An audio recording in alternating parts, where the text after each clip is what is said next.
Welcome to the Tuesday stream. I hope everyone's having an awesome Tuesday morning. Howdy.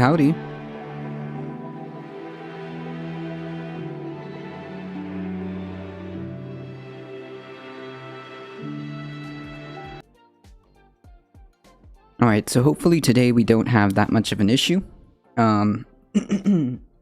Hopefully today we don't have that much of an issue with the internet, so we'll see.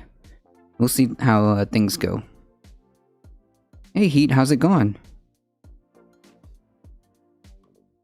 Good to see you're back, thank you.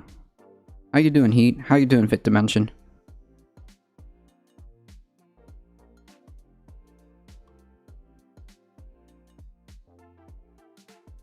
And I keep getting followed by all of these, like, bot accounts.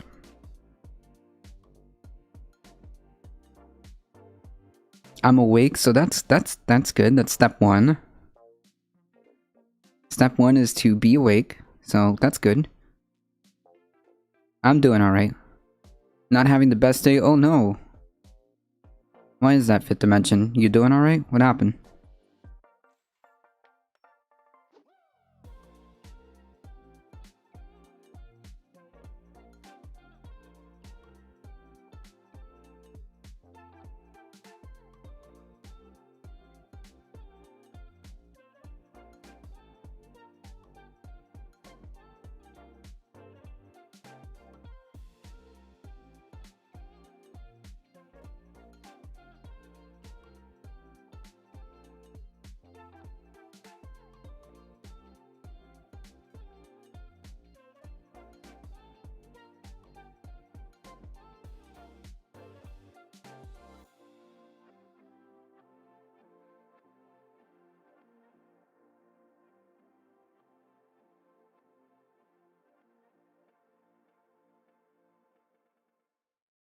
It rained, the windy, and the temperature has dropped a lot. Autumn is seriously here now? Oof. Man, you can sense some of that over here. We're still, well, to be fair, here, there is no such thing as seasons. It's just hot, hotter, hottest, and sometimes not hot. That's what it is here.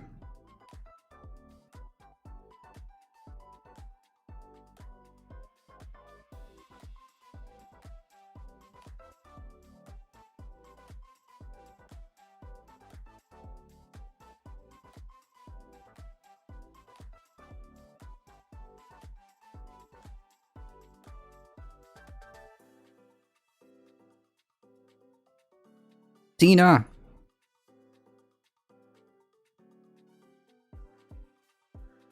Howdy.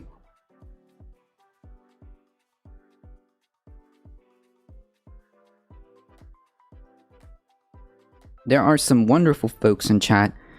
Please, if you haven't already, go to twitch.tv/eat420_, twitch.tv/tina_2.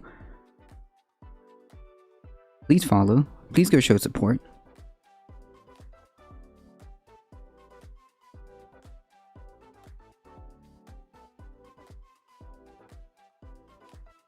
Dacapolion, how y'all doing this morning? I'm hanging in there. I've got my coffee. I'm good.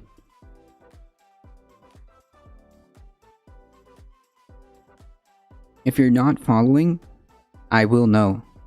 Okay, I am everywhere. Okay?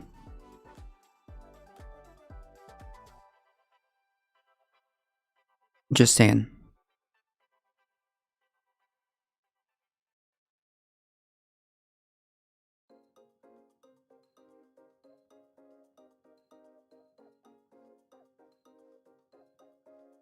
Alright folks, we got quite a few. Not a lot of variety. Not a lot of variety of news, but we'll try. Well, I did see yesterday, or last night I should say, it seems like the trial, one of the trials for R. Kelly has concluded, and he was found guilty of everything, I think, which is really a long time coming. I mean, if you've heard some of the stories that are behind that situation with R. Kelly, oh man, yikes. It looks like he is going to get the consequences he deserves.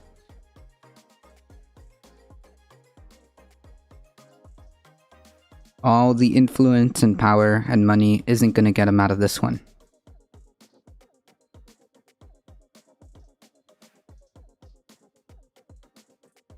Some of the stories are just super gross. Super gross.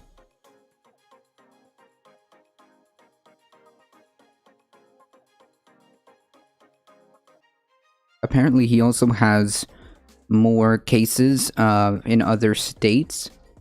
But yeah, he's done.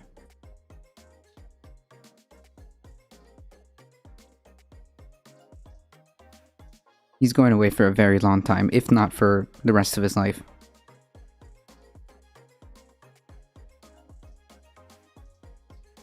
R. Kelly is a disgusting human being. True! 100% true. Jesus, like, if you were like, I mean, I just read the article yesterday about, like, the finalization of the verdict and stuff, and some of the descriptions of the stories that the jury and videos that the jury had to watch. Yikes. Pretty sure that even like mentioning it is like super TOS. It's very, very gross. Yeah, no. Not all the money and influence couldn't get him out of that one, so that's good.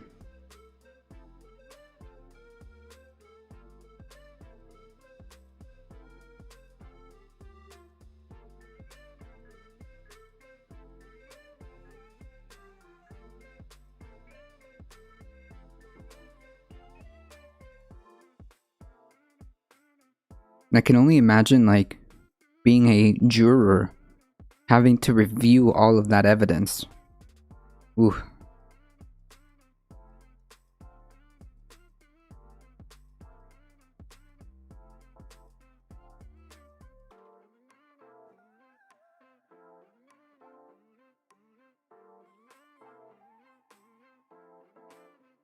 Alright folks, we got a few things to go through.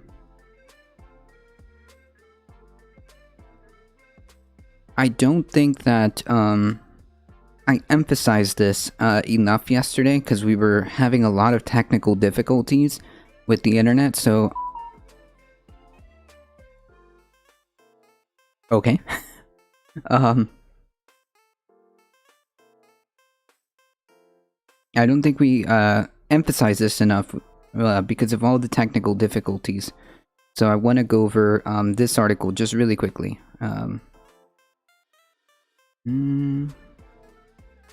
Okay, this is the climate change stuff, so we're gonna move this over here. Okay. Many believe it's time to do away with lawmakers making stock trades. True! The idea that they're even allowed to do any of this is, like, just asinine on its face, right? If you're there and you have access to a lot of information, a lot of classified information, or information that could potentially put you ahead, you should not be allowed anywhere near the stock market in any way, shape, or form, period, full stop.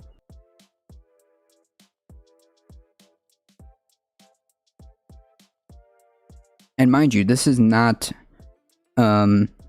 limited to just one party, right? I'm so conflicted. R. Kelly is news, but must be punished. However, the world and nation have bigger problems, and yet the small stuff turns out the really big issues. Well, no, well, I mean, I would say that trafficking, among other abuses, are pretty big, especially so like the. So the significance of this is to show, you know, among the other stuff, like with the Weinstein stuff and all that, is to show that, like, yeah, dude, there are consequences for this stuff. And you can't just get away with that, right? I think that's huge. I think that is massive to make that declaration, to say like, look, this will never be okay, and no matter how powerful you think you are, there will be consequences. And furthermore, just as Tina just pointed out, like, dude, this is important because it gives victims it gives victims some type of like encouragement to come forth, right? Because if someone like R. Kelly can be taken down, then that might encourage others to come forward and be more outward if they were, raped, abused, or whatnot. I mean, like, yeah, I think that's huge. Don't you think? Yeah, exactly. Wait, you were raped, but sorry, we have other things to deal with. Like, okay, that's not really a good mindset to have. So, yeah, the TLDR of the story is to illustrate, or that was the point of me bringing it up, is, and I mentioned it a couple of times, no amount of power, no amount of money, influence, should save you from consequences. There are far larger stuff like genocide, vaccine poverty, and climate change that will kill vast numbers of people soon. Okay, but that doesn't take the relevance away from this story either. That doesn't take the relevance away from this story. Wait, the whole point was to illustrate, like, this affects massive amounts of people too. Wait, okay, so let me try to be very patient. The reason why I brought it up is because it is relevant to a lot of people who feel like their voices will never be heard because they were abused, and they just feel like, oh, I'm never going to be heard. There's never going to be any justice for me. So what is the point of me coming out and like, speaking up? Well, this is a bit of hope for people who may feel like they need to come forward, because if somebody like R. Kelly can be taken down after years and years, and you finally come forward and there are consequences, that might encourage others, or it illustrates the ability that there is some type of justice on the other end. Okay? That affects vast amounts of people, vast amounts of women. Like, this affects a lot of people. That's the whole point of me bringing it up. Power and money and influence is not going to protect you. And furthermore, if you are a victim, this puts hope that there will be some type of justice or consequences for your abuser.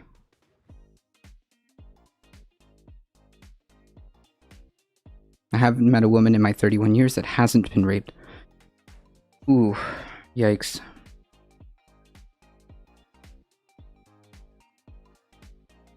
You're not listening.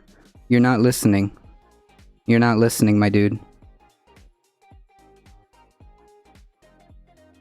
You're not listening.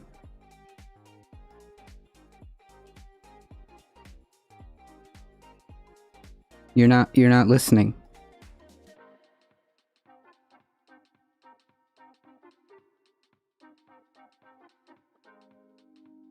I always get heated here. True. And that is the problem. We need to give women the voice and power to stand up and face their abuser and get proper justice. Right, but they need to feel comfortable that the system works. The whole point of me bringing this up is that to show that there is an ability for the system to work. Okay, you can come forward. It's okay. You should come forward. You should have your voice heard. What? That was the whole point of me. Just because somebody is like ultra popular, powerful, and wealthy doesn't mean they get away with it. There's no amount of intimidation that can make them get away with it. That was the message behind that. Jesus Christ. Do you know how many people that affects?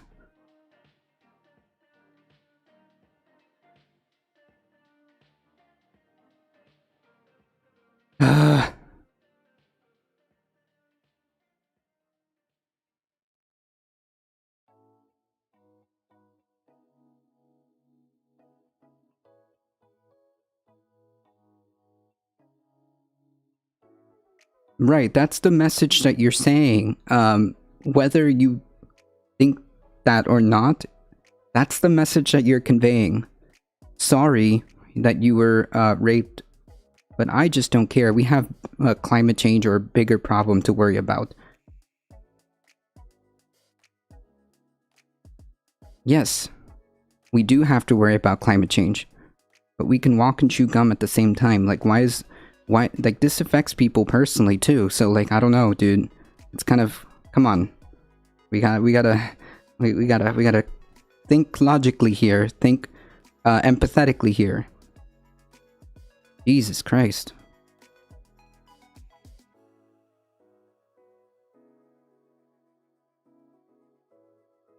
Alright, chat. Focus. Okay? Focus. Focus. I don't feel... I feel like I didn't give a lot of attention to this because we were having a lot of technical difficulties. But yeah, so TLDR of this, of my opening statement was... there is no real reason as to why Congress or members of, you know, political, whatever, elected officials, there's no reason why in any way, shape, or form they should be near the stock market. Okay? There's just no reason for them to be anywhere near the stock market. They make plenty of money as representatives. They make plenty of money as senators. They make plenty of money as the president. If you know, whatever, all these elected officials on the federal level and even on the state level, they have no business getting themselves involved in the stock market in any way, shape, or form.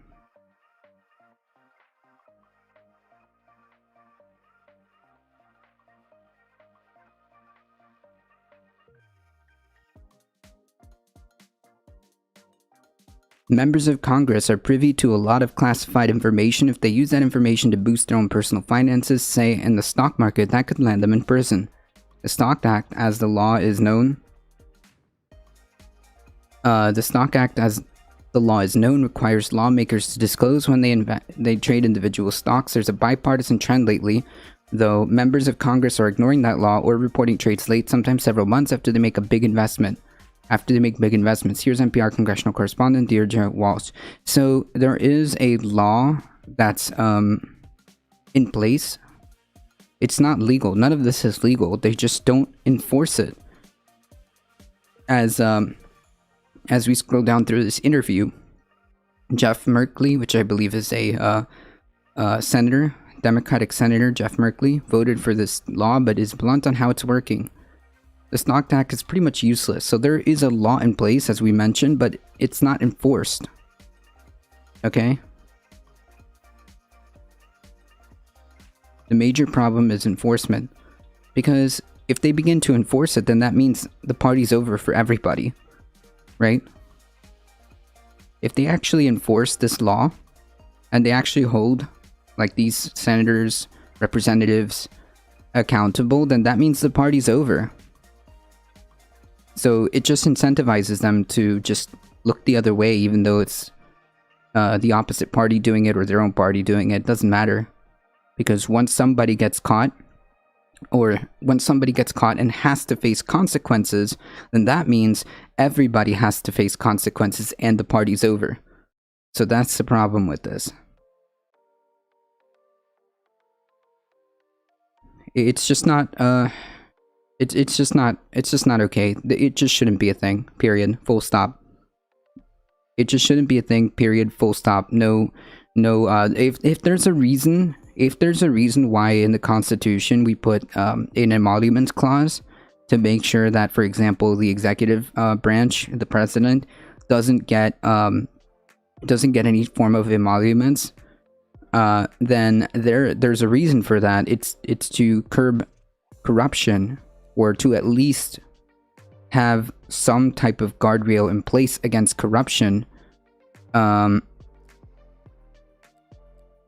that's not really applicable in the same way, or it's not really enshrined in the same way for Congress, right?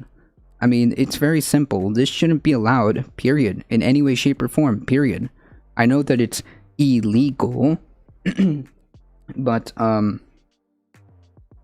it's only illegal to them if they out each other. And they're not going to do that, nor are they incentivized to do that, because then the party's over, right? That's the problem. It just shouldn't be allowed in the first place, period, full stop. This is all part of grift, I guess? Graft, corruption, nepotism that is endemic in society. No, it's corruption is, in this case, specifically limited to certain members of Congress, certain members of the Senate who are participating in this. Okay? The problem is, they're being protected. There's no enforcement of any of these rules, and therefore, they might as well not exist.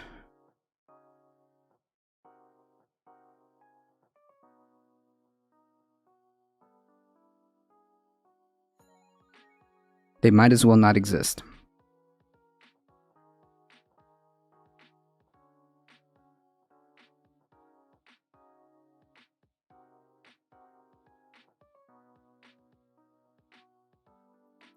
Right now, it seems to be a trend that members have accepted that they'll just wait until the end of the year, file their report, and completely ignore the Stock Act. So they're circumventing this rule and doing it without any consequence.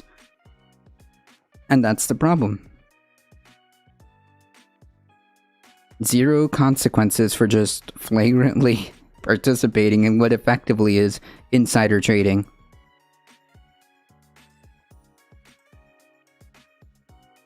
And what effectively is insider trading. It's not legal, but hey, if it's not being enforced, and if it's not being enforced, then might as well be legal.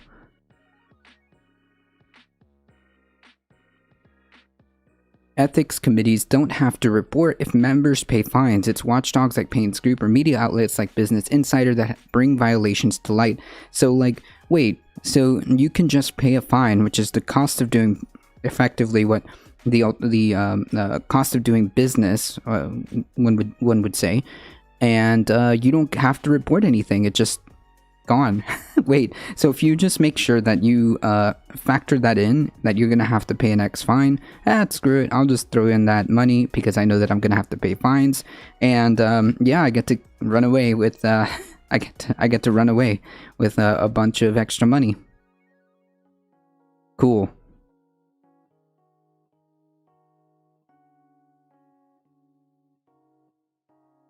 Yeah, it's almost like a bribe within your own like party ethic committee, or even if it's the alternate party, whoever's in control.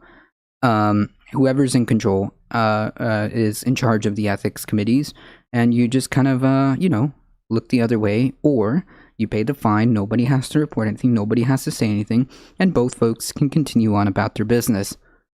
You're right, they won't police themselves, and there's no outside forces to the press to shine a spotlight on it. So they prosecuted in the court of on it. So they're prosecuted in the court of public opinion. True. I mean, like, some press outlets are reporting on it, but like, okay, it's not really like a wall. It's not really like a wall to wall, or like it's not really a big scandal. It's just like people have kind of just accepted this. Like, oh yeah, like that's just like. Yeah, that's fine. It's not fine, okay?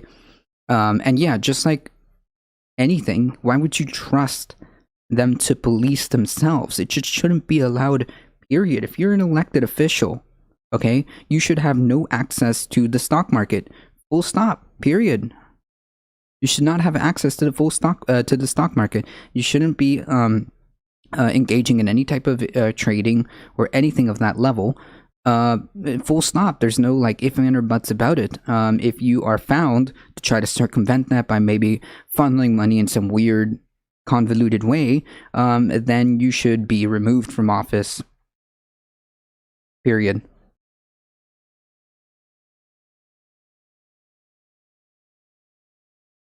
No ethics committee, no, oh, we'll just pay a fine, nothing.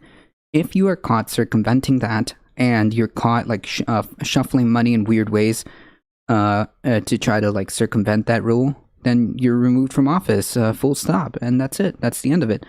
I don't know, like there should be tighter guardrails so that the institutions can function as intended.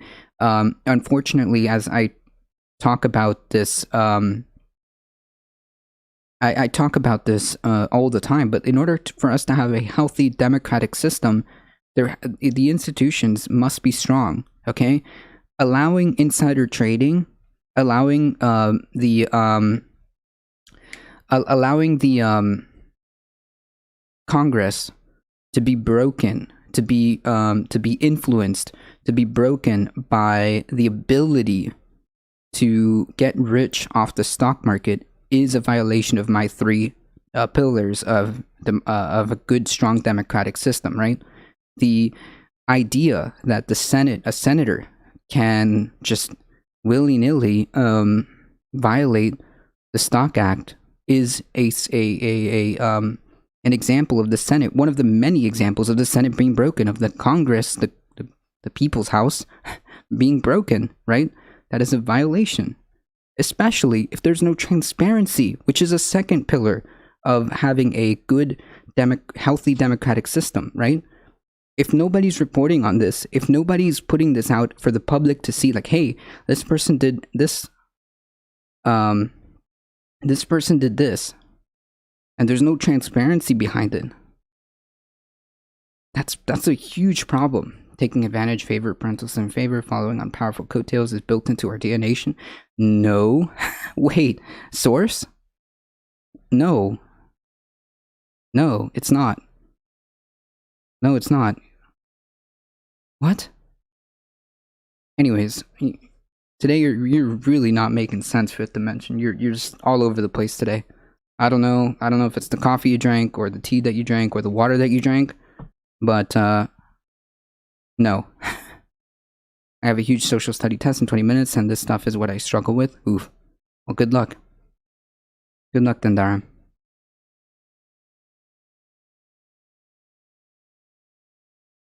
Alright, so, yeah. Anyways, the whole point is,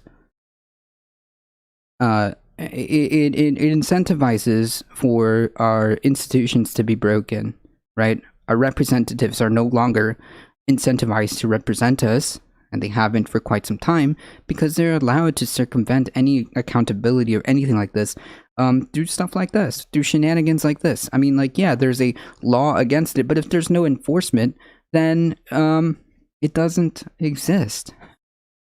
Right? Oh, here we are. He said it was his own mistake, and NPR learned that he paid a $200 fine. Merkley thinks it's time. It's time to ban all lawmakers from trading individual stocks altogether. True, 100%. It's a huge conflict of interest for someone to be trading in, say, pharmaceutical stocks at the same time as making policy for pharmaceutical companies. True. True. True.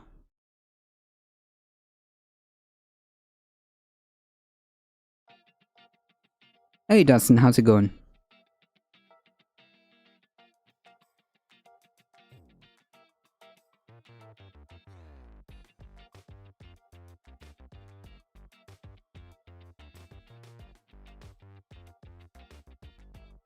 Yeah, so, for example,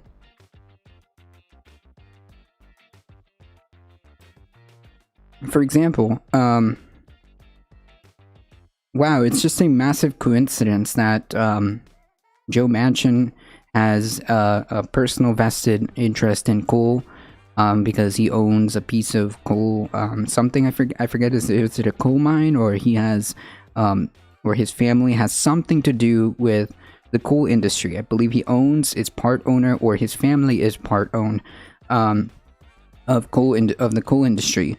And lo and behold, he is not only the kingmaker for folks like ExxonMobil, but it's just a coincidence that he's voting, and he's very, very adamant and staunchly against any type of climate change legislation, because he knows that climate change legislation is going to involve a moving away from fossil fuels. Mansion part owns $2 million energy companies. Thank you. That's what it is. Okay, thank you for the correction, or I guess clarification, I should say. Thank you. Silver Knight Dragon. By the way, how's it going? I don't know if I said hi to you. A big part of my stock strategy, I know Congress will do anything to prevent a stock market meltdown because of all their money, because all their money is there too. Well, like, not all of their money. I think it's like a very specific set of Congress people. However, I wouldn't put my bets on that, because a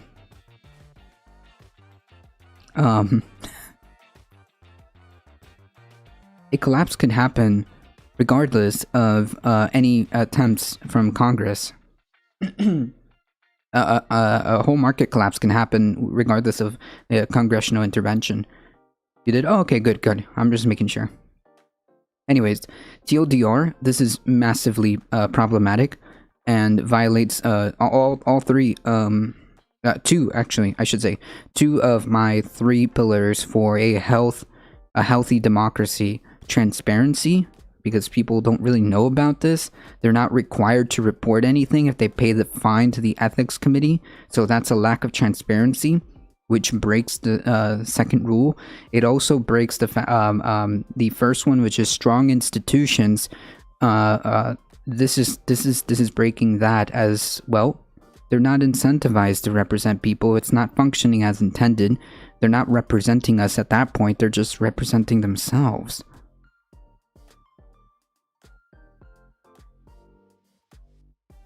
Fix global warming by allowing Congress to only own stocks in renewable energy companies? Nah. No. To fix global warming or climate change, it's going to require a massive shift in the way we think about things, and it's going to require a monumental effort to begin to move people in the direction of, hey, you know what? This kind of affects all of us.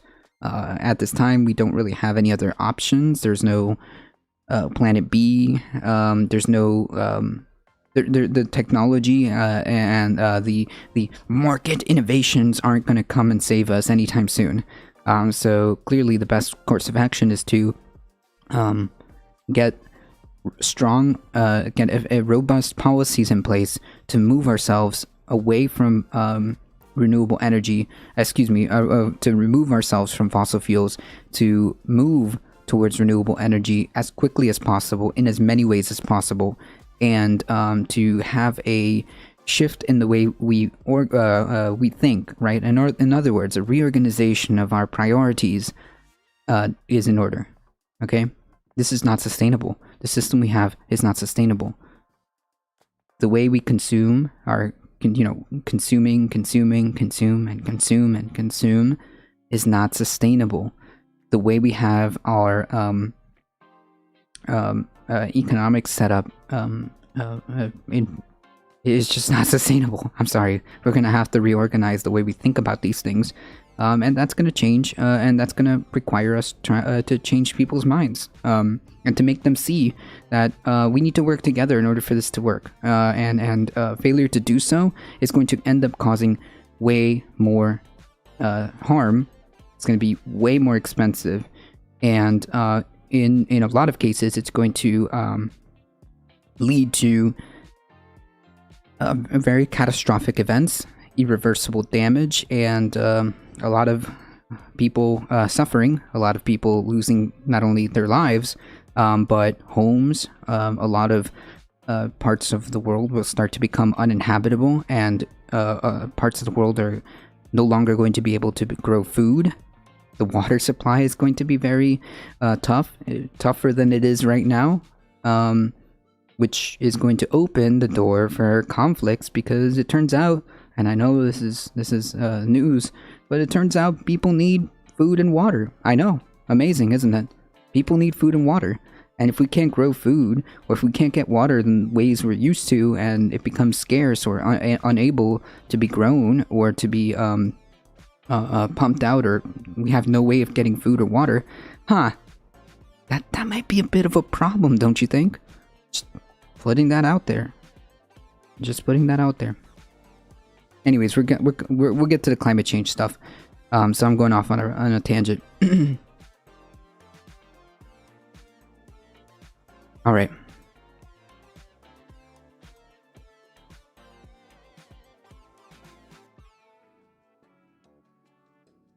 When I have to think about these issues, we need to remember the Easter Island history. I don't know what that means.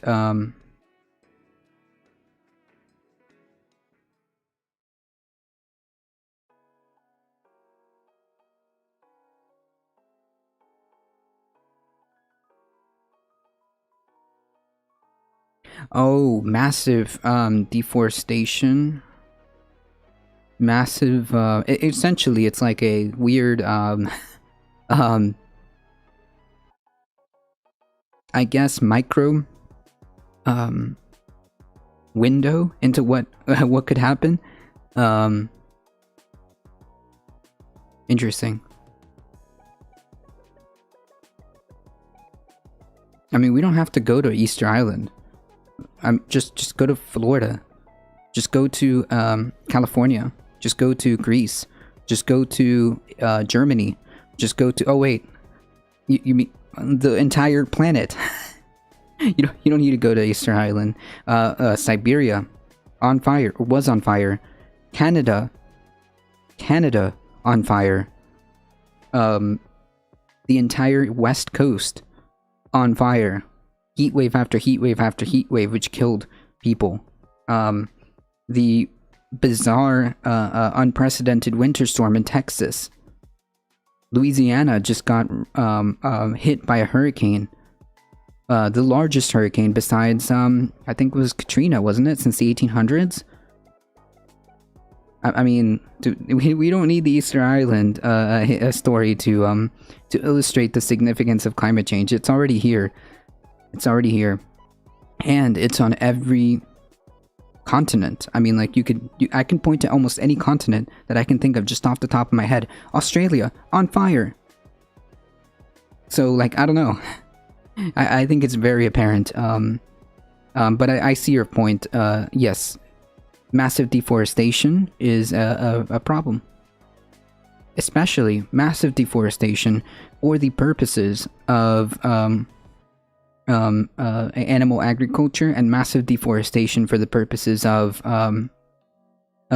growing like crops for animal agriculture are creating massive problems, especially in the Amazon.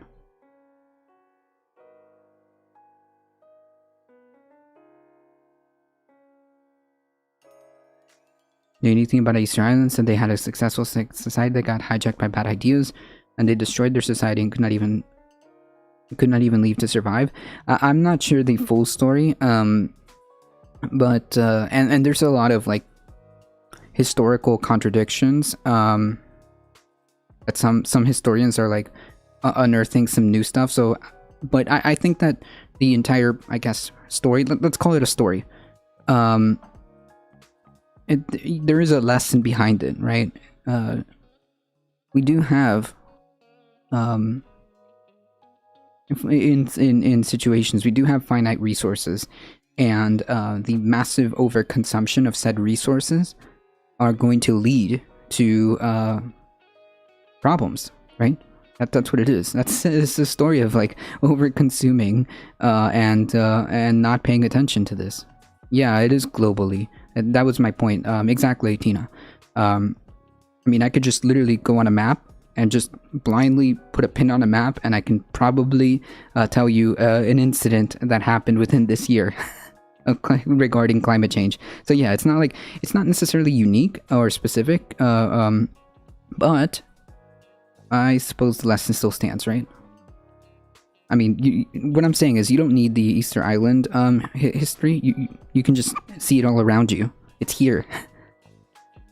It's all around us. I mean,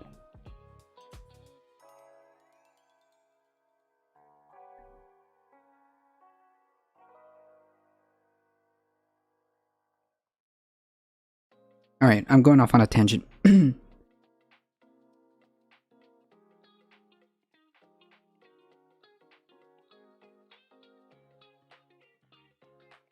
So Kirsten Gillibrand agrees that there's a need for a Stock Act 2.0, one that increases transparency about lawmakers potentially profiting from their jobs, including disclosing small business loans they got from COVID relief bills. No. Again, this is like a backwards way of solving the problem. They're just trying to the root of the problem here is that they're allowed to do it in the first place. Okay? Just do away with that, okay? No public elected official can have their hands in the stock market, period, full stop. There is a reason why the executive branch put in specific guardrails for the emoluments clause. Because they knew that's like easy way of incentivizing corruption. That doesn't mean every president is going to be... Okay, technically it doesn't mean every president is going to be corrupt. However, if you don't have those guardrails in place, it's just there. It's not illegal. So in other words, you have to have proper guardrails in place, and I think that Congress or the Senate should not be allowed, period, full stop, to own a personal, private, or do any type of transactions when it comes to the stock market while they're in Congress. Period, full stop. Period, full stop. They make, I believe they make 6 figures or 5 figures. Someone can correct me, but I think they make 6 figures in Congress as a congressional salary. Wait, you know what? Why am I talking? Why am I talking out of my butt? I can just Google it. Average, average salary of federal,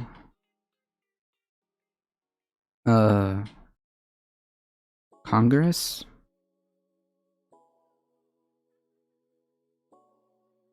It's like 130,000. Ooh. Senators and House representatives get 174,000.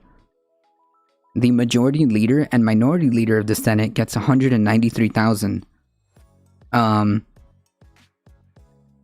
Nah, they don't need any of this. Nope. This is like almost doctor salary. Nah, I'm good. Hard pass. They don't need any of this. But they'll just put it in a trust? No, that's related directly to them. They can't,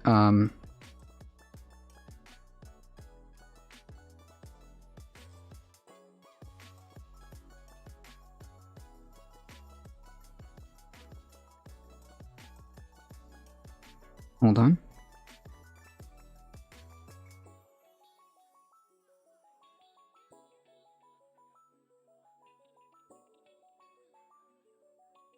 Yeah, if they put it in a blind trust, that might be different.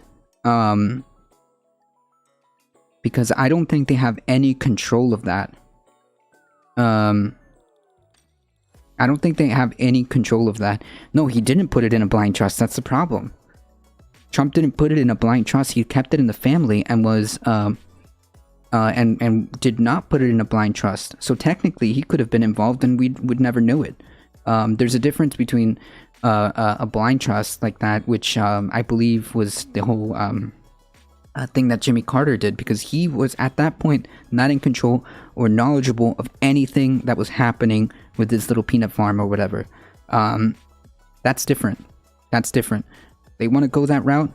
And my point is, their position of power or their position should not influence or should not be allowed to give them an advantage and move stocks in this manner. If it's a blind trust where they have absolutely no way of touching it until they're out of Congress, or have no way of influencing it until they're out of Congress, then I think that's okay. I'll have to think about that. But if they're in a blind trust, they can't influence that in any way, shape, or form. Or the idea would be that they can't influence that in any way, shape, or form. Okay? So, yeah, nothing to do with them personally influencing it. Because that's just ripe for corruption.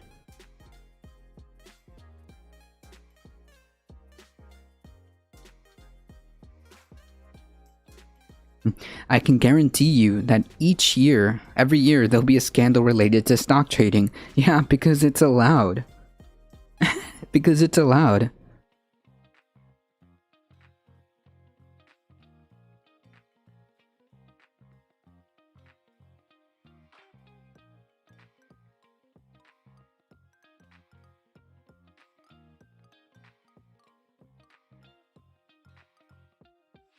I just doubt any trust is truly blind. I'll have to, again, I'll have to like read about it, but the point being is that they shouldn't be anywhere near it.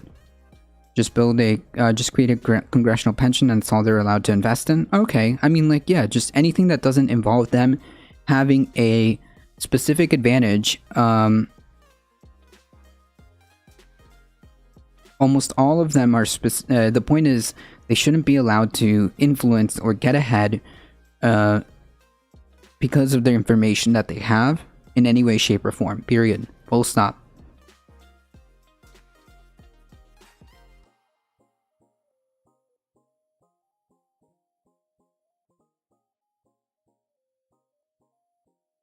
Almost all the senators are millionaires. I can't relate to that. True.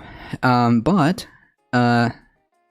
nonetheless, they shouldn't be allowed to flagrantly invest in the stock market, pay a fine, never be reported,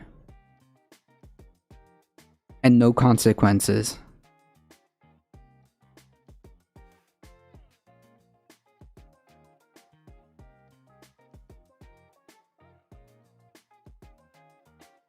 Period.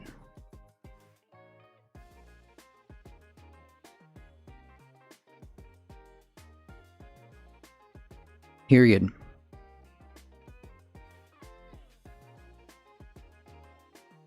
Congress created the Stock Act to ensure transparency, but if nothing happens and lawmakers keep failing to report their investments, like, wait, yeah, so this is so bad.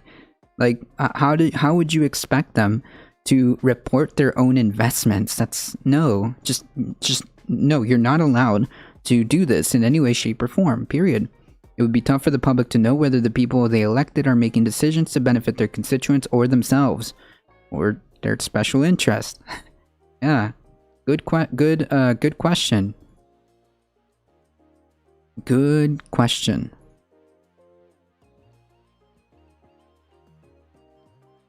All right, folks. As the fight continues for the budget reconciliation and the budget for the government, when they do stocks, they outperform by substantial margins in the stock market in general. Well, yeah, I mean, I would assume so. If they have information that other folks don't have access to, I would suspect that they do outperform, and that's the problem. Either way, they make $170,000 a year. They do not need any of this. Okay. Senate GOP blocks bill that would fund government and suspend debt limit as time runs short to avoid a shutdown and default.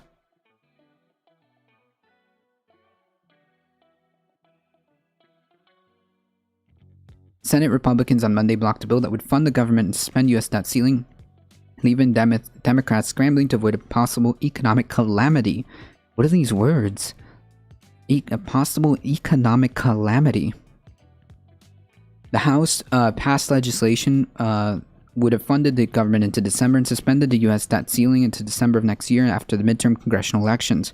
Lawmakers need to approve government funding before Friday to avoid a shutdown. The U.S. risks default if Congress doesn't raise the debt ceiling by a point that is likely to come in October, according to the Treasury Department. So it feels like to me that this is necessary. I feel like this would be necessary.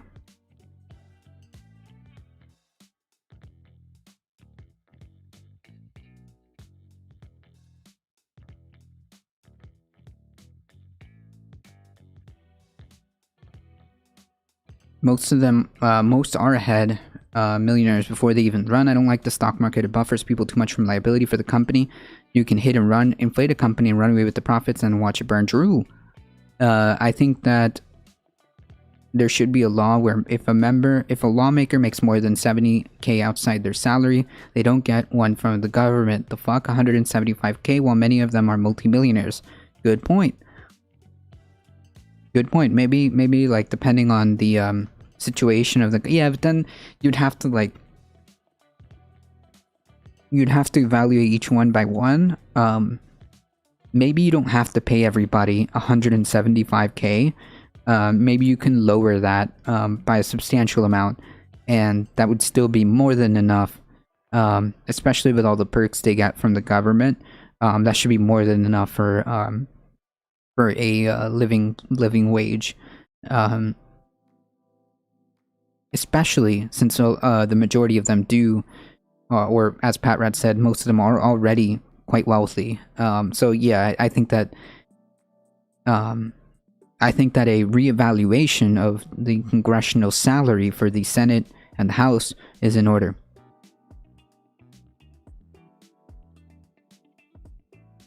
That's a good point.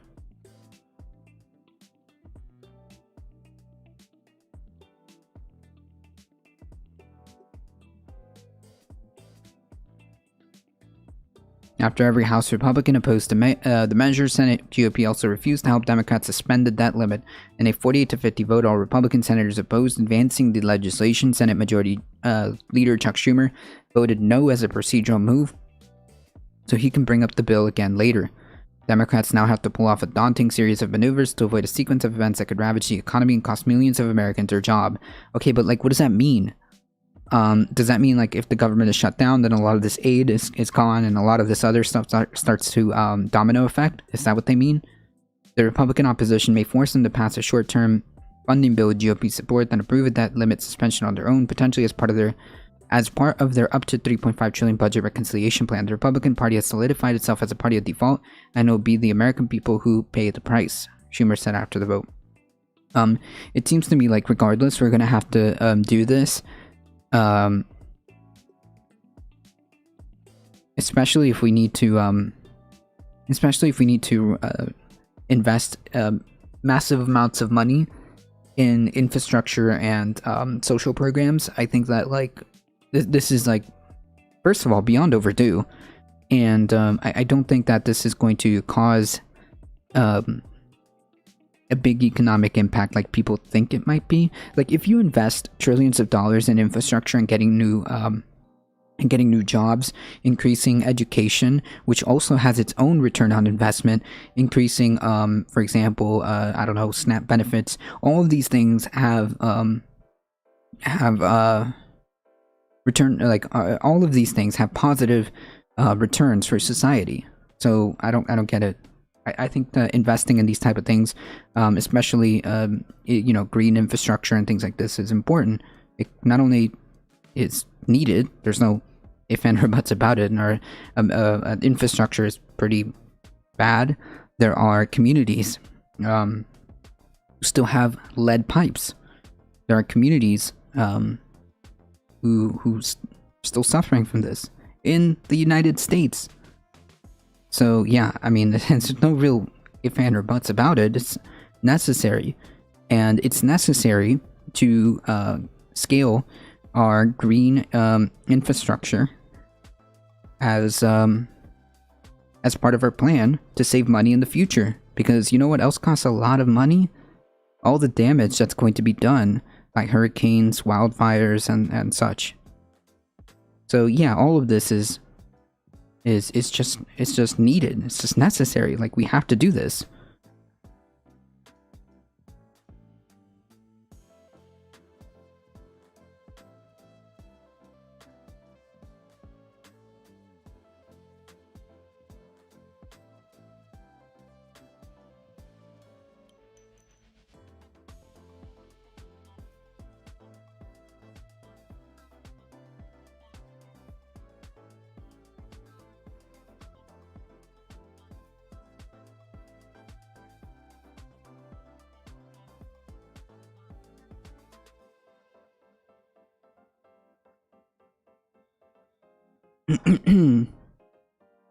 Looking to the past, one of the criticisms from Brutus's Anti-Federalist paper was that the government would be filled with wealthy representatives who didn't know the yeoman, the white farm worker, at the time, since no one cared about anything else, and we'd make a new aristocracy where only those with means ran and won. The aristocracy doesn't really care about what we want unless it endangers them. I guess true. Well, there is some truth to that, as there is some truth to that, right? There is some underlying truth to that. If we don't have sufficient guardrails for our democratic systems. Hey, Chai Bureaucrat, morning poggers, super poggers. Whenever Chai Bureaucrat comes into the chat, it is always poggers. When you don't have sufficient guardrails for a democratic system, then it kind of just ceases to be, right? It kind of ceases to be a democratic system, right? If you don't have strong systems, strong institutions in place with guardrails to keep them in check, if you don't have transparency, and if you don't have inclusivity, in other words, the people must participate, then it all kind of ceases to be a democracy, right? I mean, like, that's just the way it works. If we have a system that disillusions so many people that they aren't participating, and they just kind of like as a consequence of that, the folks who are in power are kind of just doing whatever they want. That's kind of not good, right? It's not very democratic, is it? If the institutions are broken, are not working as designed, that's kind of a problem, right? If we have senators basically getting ahead, or I should say senators who are taking advantage to further themselves instead of being representatives, that's kind of a problem, right? If we have institutions that are broken by a single person, by a single parliamentarian, it's not functioning as intended, is it? Just saying. If an institution is being held up from providing any meaningful action by one person, that's kind of broken, isn't it? If you have somebody like Joe Manchin holding up the entire process, if you have somebody like Senator Manchin, just to give an example, holding up the entire process for something so important as this budget reconciliation that would make some type of modicum, the bare modicum of trying to move anything forward, that's one person. That's kind of a broken system. That doesn't work, okay? That doesn't work.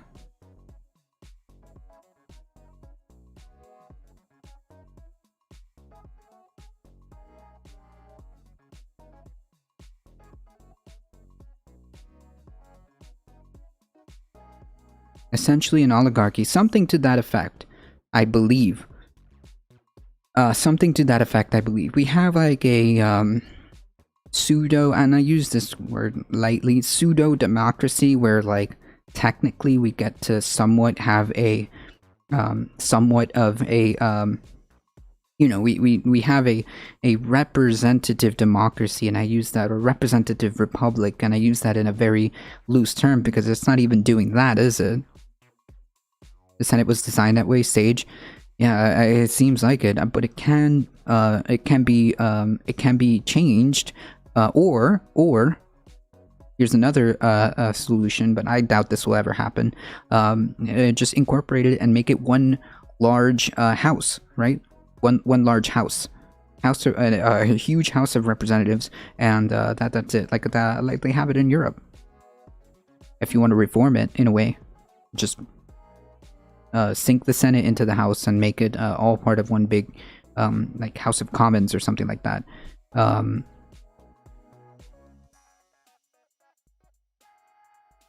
The political funding and the backroom dealing among the rich and powerful means there's few real democracies in the world. Well, yes, but some are more, so like I guess you would say that some are more democratic than others. Some systems are more democratic than others, right?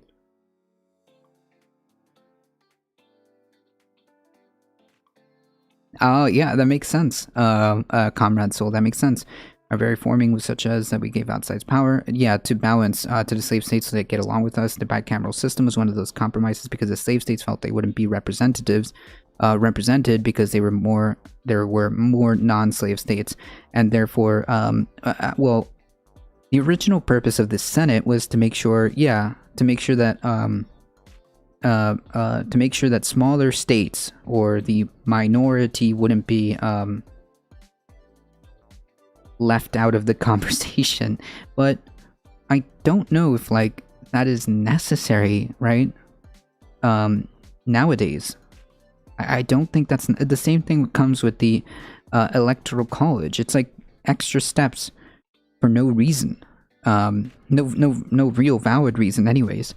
To have a electoral college, and in fact, there is a movement going on to try to kind of like essentially take away that electoral college deal because, well, I mean, it really it serves no democratic purpose if you think about it, right? Every other election, the overwhelming majority of our election systems or or how we run elections are done by whoever wins the most votes, right? Also, I would argue eliminating the electoral college would actually make this a slightly step forward to just add a tiny bit of more democracy, simply because again, a healthy democracy requires inclusivity. No one might get people out to the polls if they feel like if they feel like their vote is being counted, if they feel like their vote matters. Essentially, in a electoral college system, there are states who essentially kind of it makes people feel like their vote doesn't matter because, like, whatever, the state's going red or the state's going blue anyways, so why should I the state's going red or the state's going blue, so why should I vote anyways? It's not going to make a difference in a electoral college system. So it kind of like disillusions people into participating.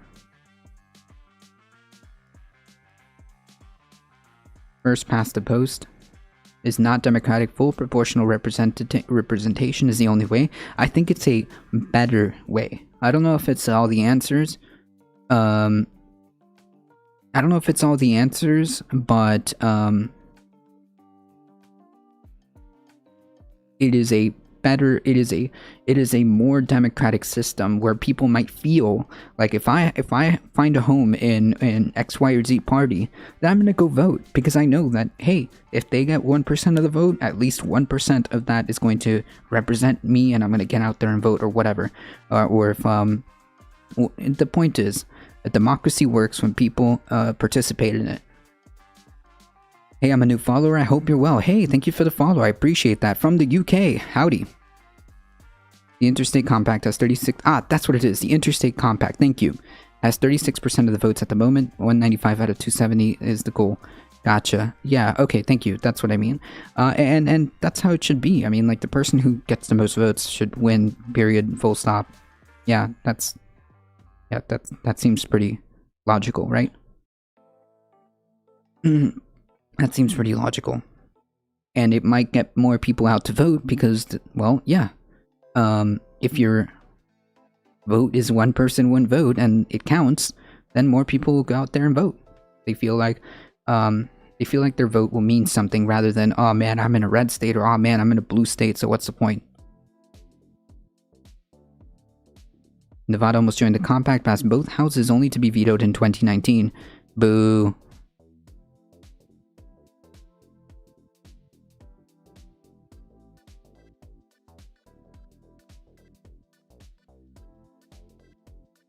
Anyways, TLDR is, yeah, this is not good.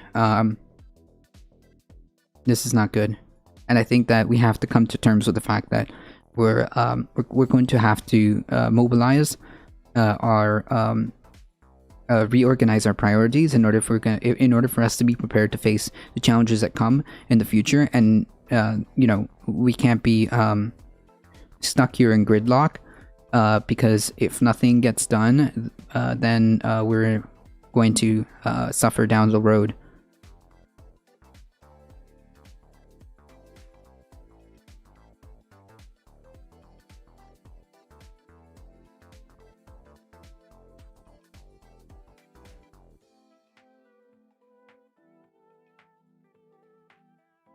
Alright, Pelosi, hit me up, tell me.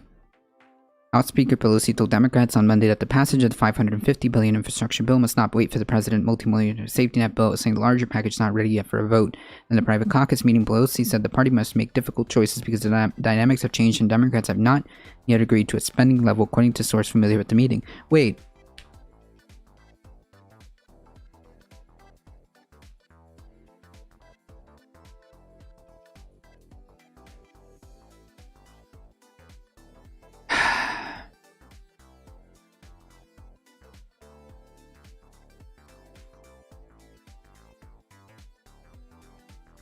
Okay.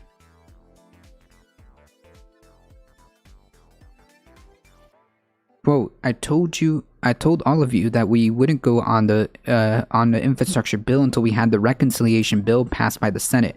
We were right on schedule to do all of that until 10 days ago, a week ago, when I heard the news that this number had to come down. What? And Pelosi, according to the source, it all changed, so our approach had to change. Here's what's gonna happen. Failure to do any of this. Oh my god, this is already like I'm giga triggered. All right, that's a new one that I'm coining. All right, so yeah, I coined giga cringe. Wait, was it giga cringe? Shoot, giga cringe and giga triggered. All right, so everybody who uses the words the terminology giga triggered owes me a penny. All right. Oh, this is like I'm super giga triggered. So this is probably what the end goal is going to be. And again, I can't. I'm speculating. I'm giving my opinion. But I've said this before, that the danger with using the bipartisan approach with the infrastructure bill is that they were going to use this as a W. They were going to use this as a W and then turn around and say, hey, look, we did a thing, and then completely shove any type of like meaningful climate change point on the board. Okay, not a single one. And this $550 bipartisan bill does not include an iota of any type of climate change legislation. And I said, if this is how it turns out, and if this is how it plays out, and we can't get a single point on the board, then a lot of the momentum for any type of climate change legislation, anything, just literally anything, any momentum to move and put a point on the board when it comes to climate change legislation is gone. I feel like if this is how it's going to play out, and if this is how it's going to play out, and then the Democratic Party just scraps or completely neuters the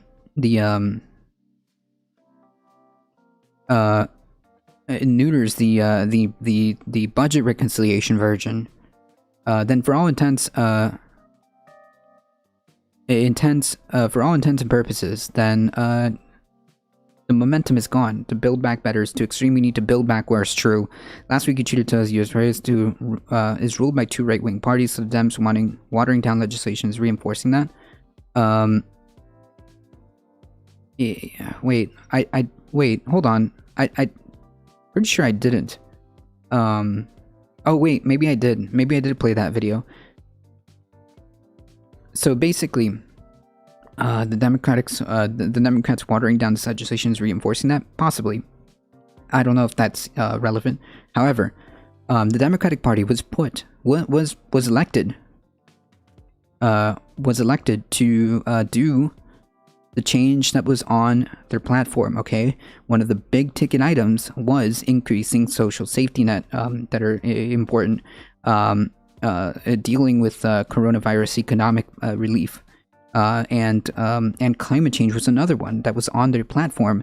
All of this led, and the cherry on top, all of this led to a massive turnout to deliver the Senate, specifically the Senate, for the Democratic Party, right? That's why they won. They won because there was things in that platform that people wanted. There was things in that platform that people wanted. The presidential election, I think, was separate. Was a separate scenario where basically it was just that, you know, no, the country isn't going to deal with Trump anymore. So literally anyone could have won that one. Biden didn't necessarily like.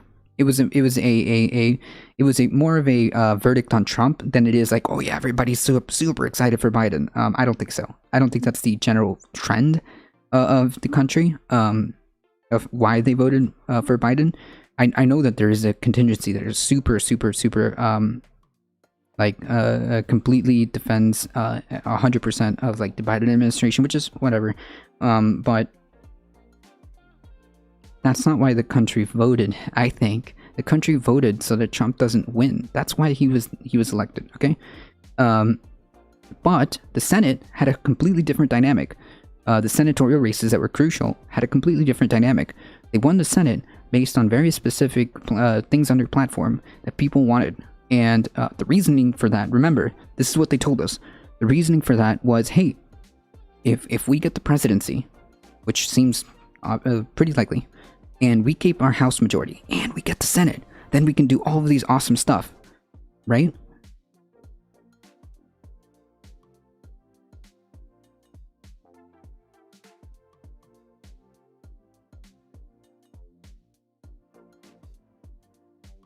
And then we have, oh, well, you know, sorry guys, it all changes, the dynamic has changed, and sorry, so our approach is going to have to change. We have to accommodate the changes that were necessitated. Like, okay, but like, the people put you in power to represent them. That's why they're called representatives. And then you're literally just turning 180 degrees. You're doing an about face of something that people made a monumental effort to deliver the Senate for you.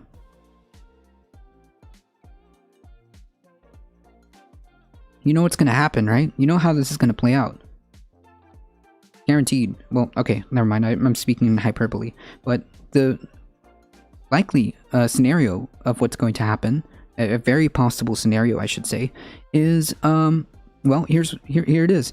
They fail to deliver. They get all types of gridlock in the name of bipartisanship, and then when nothing gets done or nothing significant gets done, again, this is not to take away from the W's that they did do here. Fine, great.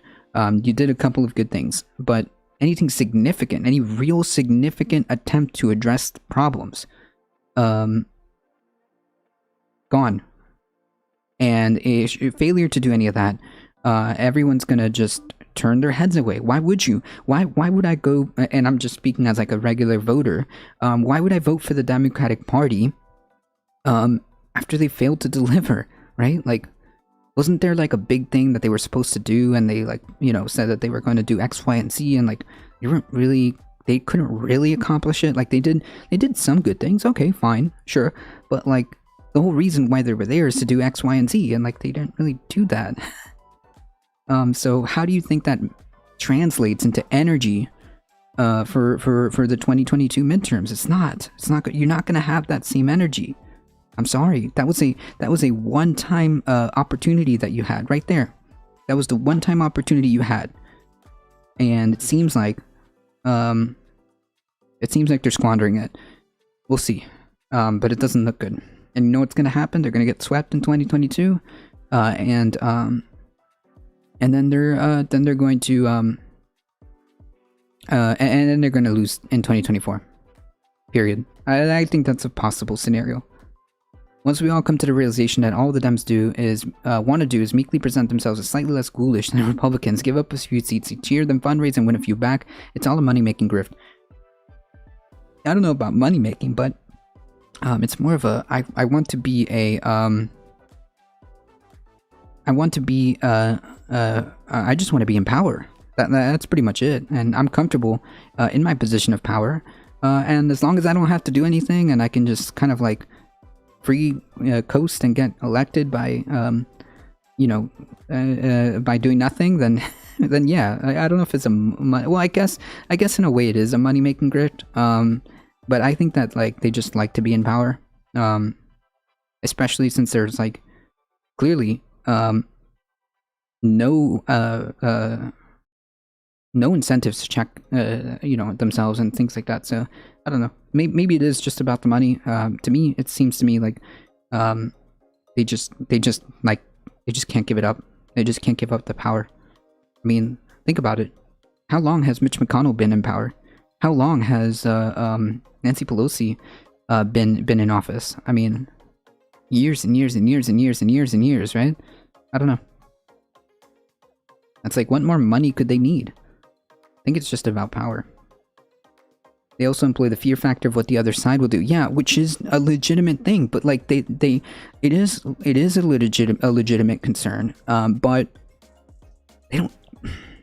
If they were really interested in being like, yeah, well, the Republicans are worse, but they would then deliver. They would then deliver on some of their promises, right? How to be a one-term president, a new book by Joe Biden. Yeah, I think from the beginning he was going to be a one-term president, right? He said it himself. I'm not here to be reelected. I'm just here to be a stopgap, I guess. Is what he claimed. I don't know.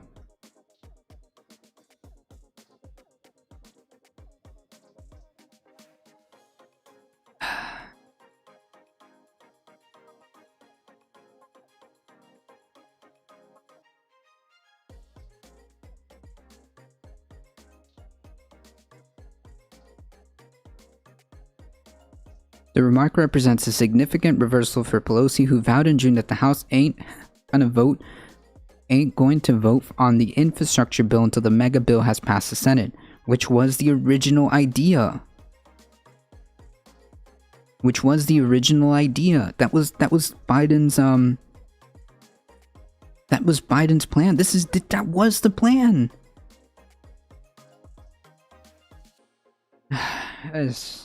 Jesus Christ. I'm telling you, this is exactly how the scenario seems to me like that's what's going to play out. They're going to present this as a win. They're going to say, look, we did the bipartisan which again, the bipartisan version of the infrastructure bill does have some important things that need to be done regardless. But it's also missing some very, very, very, very, very crucial, important legislation when it comes to climate change and increasing some of the social safety nets that are absolutely the most bare minimum, something that this country desperately needs. All of that is getting thrown out the window, which is incredibly crucial. We can do it. It's not like it's going to severely like hurt us. We can do all of this. The problem is we don't have the political will. We have people that are acting as barriers to something that is so significant. I would consider putting a point on the board when it comes to green infrastructure as massive, because I'm just worried that if all of this fails, then any momentum, the momentum is gone, and to recuperate that momentum, I don't know if we'll have time for that. I don't know if by the time we really get that momentum back for any type of climate initiatives, I don't know if we'll have enough time to regain that momentum. Remember, the Democratic Party was in favor, allegedly is in favor of trying to do something about. A one term seems like it would be too much for Joe. Yeah, I mean, I think he will finish his term and that's it. He should, honestly, he should. The Dems' biggest weapon is that Trump and his cabal will come back. Yes, it's probably true.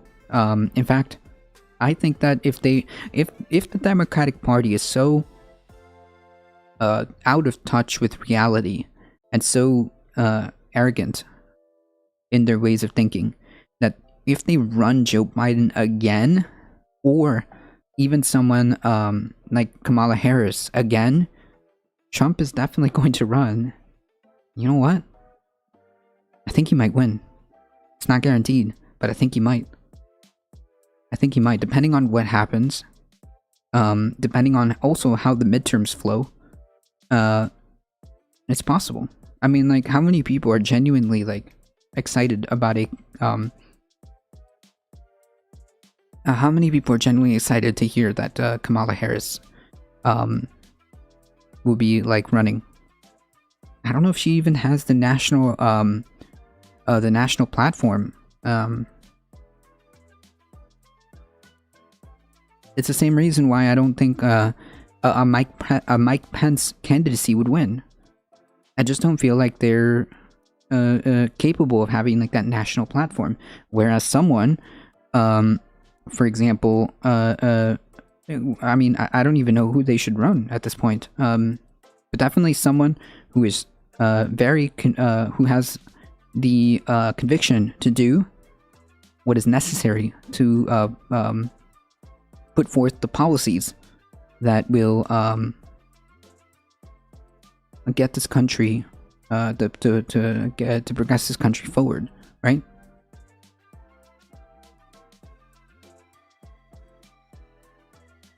I also think that, to be honest, I don't know how much that will work anymore, Fifth Dimension. I really don't. I think that worked once, but I don't know if people can be swayed. I don't think that if the people are going to be swayed by just saying that, by just continuously perpetuating, using like Trump or something. I mean, I guess it could work, but I have a feeling that's a one-trick pony.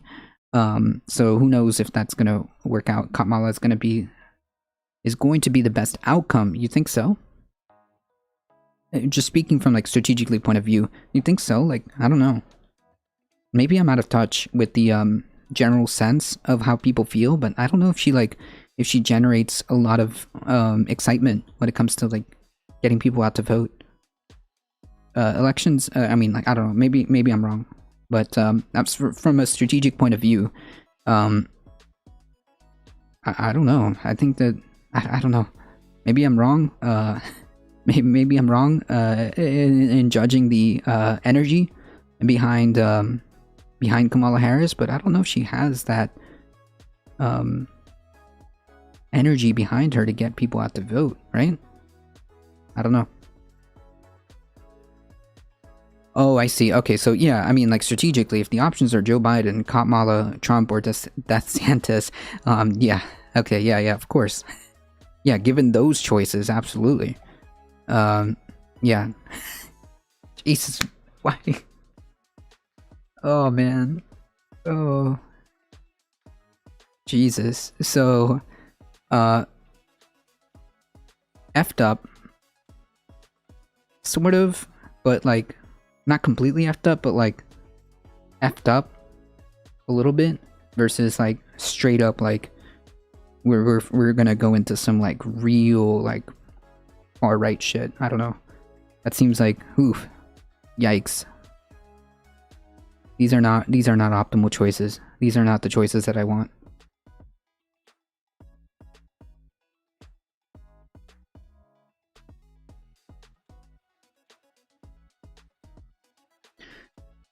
Yeah, well, none of these choices sound good.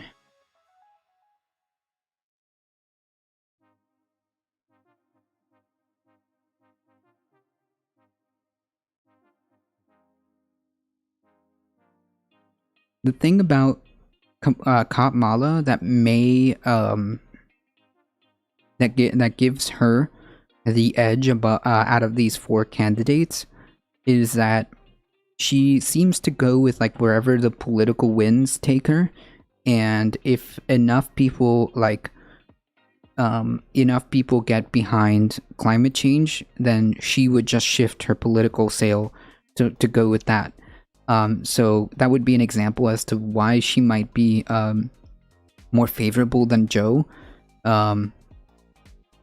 because she seems to go with she just goes like this, and then wherever the political winds take her is where she will go. So maybe it's kind of slightly better, but I don't know. I'm not particularly excited.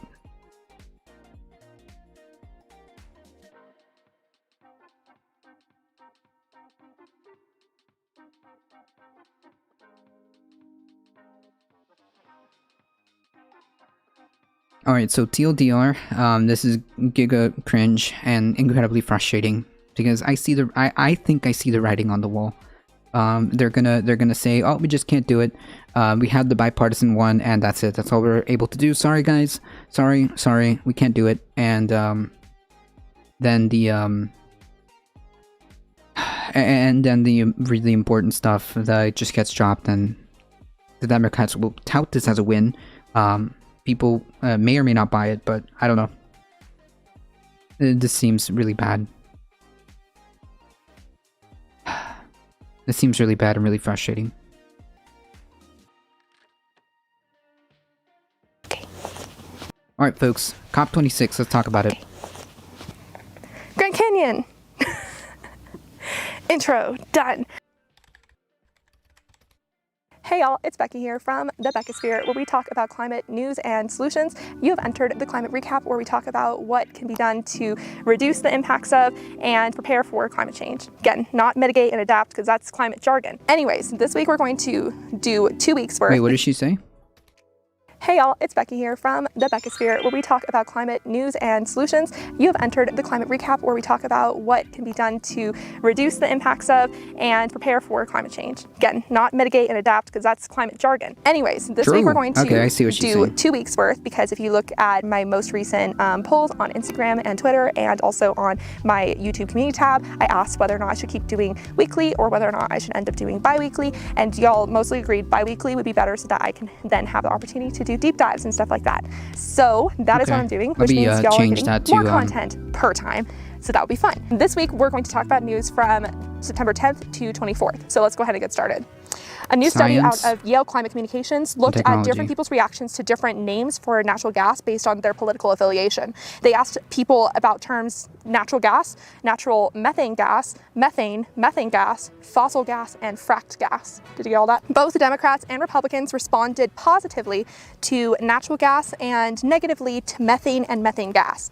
The parties diverged when it came to fossil gas and fracked gas, with Democrats finding them both negative and Republicans finding them both positive. Poggers. This really shows the power of words, and from now on, I'm basically going to be calling it methane gas.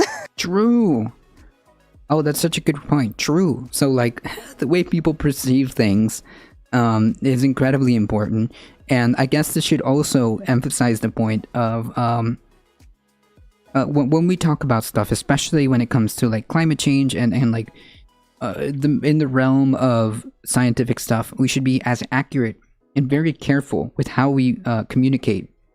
In terms of climate change. Touring with the Party of 16, thank you so much for the raid. I appreciate that. Thank you. Welcome, everybody. If you guys don't know who we are A Difficult Truth. Hold on, folks. Let me do my quick spiel. I suppose this is a great opportunity to just give a second to show for myself. If you don't know who we are A Difficult Truth. We do news and politics Monday through Thursday, 9 a.m. to 11 a.m. Eastern Time. We do a lot of stuff when it comes to climate change, as we are approaching here, our climate change segment. So yeah, if you guys like what you see, make sure you follow, subscribe on the YouTubes, all that awesome stuff. Yeah, don't forget to follow. That's the most important thing, and spread the word far and wide that we are the chillest place to be for the news and politics. Okay, that is my spiel. So don't forget to follow. All right, back to climate recap. because we're choosing the one that's negative for both parties. A new report by the International Energy Agency, or IEA, looked at where the majority of methane emissions are coming from. The top culprits are the US and Russia. Downstream emissions, or emissions that come from the liquefied natural gas, or LNG, terminals, compressor stations, underground storage tanks, and distribution. For example, when we're talking about the methane in Romania last week that was leaking out of those facilities, those would be considered downstream emissions. The agency actually cited a report by the Clean Air Force, which did the report on Romania's gas leaks. Downstream emissions represent up to 20% of all emissions made in 2020. 80% of emissions created in the European Union and Japan are represented by downstream emissions. So that would be cutting a lot of their emissions if they were to reduce that particular form. The good news is that downstream emissions can be reduced by 75% just by updating infrastructure to current technology. Again, methane is a low-hanging fruit in reducing greenhouse gas emissions because a lot of methane emissions come from infrastructure leaks and from illegal flaring activity. True. So right now there are very few regulations covering methane emissions. So if we were to just regulate it, then we wouldn't have this problem. Great. A few days after this report was released, the US and the EU agreed to cut methane emissions by Of course, well, that is true. I think that the pertinent solution would be just to not continue to perpetuate this in the first place, I would say. third by 2030. They did not specify which methane emitting practices they would actually focus on to make this happen. Harvard University ended their indirect investments in fossil fuels, recently valued at $42 billion, the most of any US university. Yet it only represents less than 2% of their overall endowment, which really just shows how much they make. This week was a good week for Alaska wilderness. The House Natural Resources Committee passed legislation to restore protections for the Arctic National Wildlife Refuge and the Outer Continental Shelf against fossil fuel companies. It will go into the larger reconciliation package, which needs to get passed. The bill will also provide money to the Citizen Climate Corps, cleaning up abandoned hard rock mines and restoring and increasing resilience to the Great Lakes. Then the Environmental Protection Agency, or EPA, blocked the large gold mining project that was set to take place in Alaska's Bristol Bay, using the power of the Clean Water Act and arguing that it would hurt the largest sockeye salmon run in the world. Unlike previous Alaskan nature wins, this one was very much bipartisan, with popular Republicans such as Donald Trump Jr. actually arguing for the mining project to be closed or to not open because it would be too risky for the salmon population, including pink, coho, and... Wait. Hey, I guess a broken clock and all. Okay. I'll take it. It is essential to the livelihood and the community well-being of many Alaskan tribes, and it is also one of the most productive salmon fisheries in North America. It is a unique resource that needs unique protections. The mining company, called Pebble Limited Partnership, argues that the green transition will require mining minerals and still believes that this project will find its way through and will become one of the most important domestic mining operations in the U.S. We will wait and see. Speaking of which, a new Silicon Valley-based startup called Cobalt Metals, backed by Bill Gates and Jeff Bezos, uses artificial intelligence to scope out metal reserves needed to shift to EVs and renewable energy. Cobalt Metals recently partnered up with the world's largest mining company, BHP. Quote, "We need roughly $10 trillion worth of new discoveries of lithium, nickel, cobalt, copper, and rare earth minerals just to be able to fully electrify the world's passenger vehicle fleet." It's confirmed that the hottest summer in U.S. history tied with the summer in 1936 that brought about the Dust Bowl, which was an extreme drought that exacerbated the Great Depression era. California had a 5-degree hotter average at 70. Wait, holy yikes. That's pretty bad. Also, like, do we need Bill Gates and Amazon ahead of this? I don't know. I feel like we should probably have this done through like a governmental program where the governmental programs are the ones trying to reach this quicker. I don't know. I'm not comfortable with that. 7 degrees rather than 72 degrees this summer. You can see current fires blazing in the west by clicking the link in the resource section below from the New York Times, which tracks the different wildfires going on. And I'll tell you, we recently went to... That's therein lies one of the small problems, right? Well, it's just a tiny bit. let's solve climate change. And by the way, I want all the intellectual property and or profits and or Lake Shasta, and we were getting smoke from the river complex and the Monument Forest fires in the west. It wasn't the worst I've seen it though, to be honest. Like, we've literally battled fires to get to Lake Shasta. We're kind of crazy, but it was definitely still hazy. Thankfully now it's been recorded that the Dixie fire is 90% contained, so very good. The extreme drought in California, as well as population growth, has forced the state to start looking at other ways of getting fresh water, like desalination, getting fresh water from the ocean, water recycling, and pumping water from deeper underground. But according to a new report by the nonprofit Next 10 and think tank Pacific that presents Institute, its own problems. These efforts could result in a higher water-related greenhouse gas emissions if water conservation wasn't implemented effectively. So you can read more about their findings by clicking the link in the source section below. A new NOAA report found that the U.S. Southwest has been experiencing its worst drought on record. They started recording in 1895. It spurred the first ever federal water shortage declaration of the Colorado River and its lakes, which we might check out later. Indigenous-led resistance is a perpetually underrepresented part of a climate movement, at least in my opinion. We don't talk about it as much. True. But a recent report by the Indigenous Environmental Network and Oil Change International found that indigenous-led resistance to 21 fossil fuel projects in North America within the past decade has stopped or delayed the amount of greenhouse gas pollution equivalent to at least a quarter of the continent's annual emissions, about the equivalent of about 400 new coal-fired power plants. That's right, believe it or not, it could be worse. If not for First Nations often literally blocking construction sites with their bodies and challenging projects in courts. Military leaders met in Seoul this week to talk about how climate change is interrupting military effectiveness. Panelists were from the US, France, Switzerland, Netherlands, India, and Bangladesh. The Chief of Defense and Chairman of International Military Council on Climate Change and Security said that militaries had the responsibility to prepare for what is to come. Quote, "I cannot remember another conflict in my military experience where we had this level of scientific foresight. We know what's coming for us." They discussed the implications of sea level rise and severe heat. They worry that extreme heat could render their military equipment useless, and apparently they've already been seeing that as an issue. Oh yeah, that's the problem. They're also concerned about how it will destabilize societies. Yeah, oh yeah, that's the problem. Oh man, I mean, if we have to pitch this idea as like, hey, we're gonna have since we have we're gonna do a war on climate change, and this is what's gonna be required. I mean, if that's the rhetoric to get people on board, sure.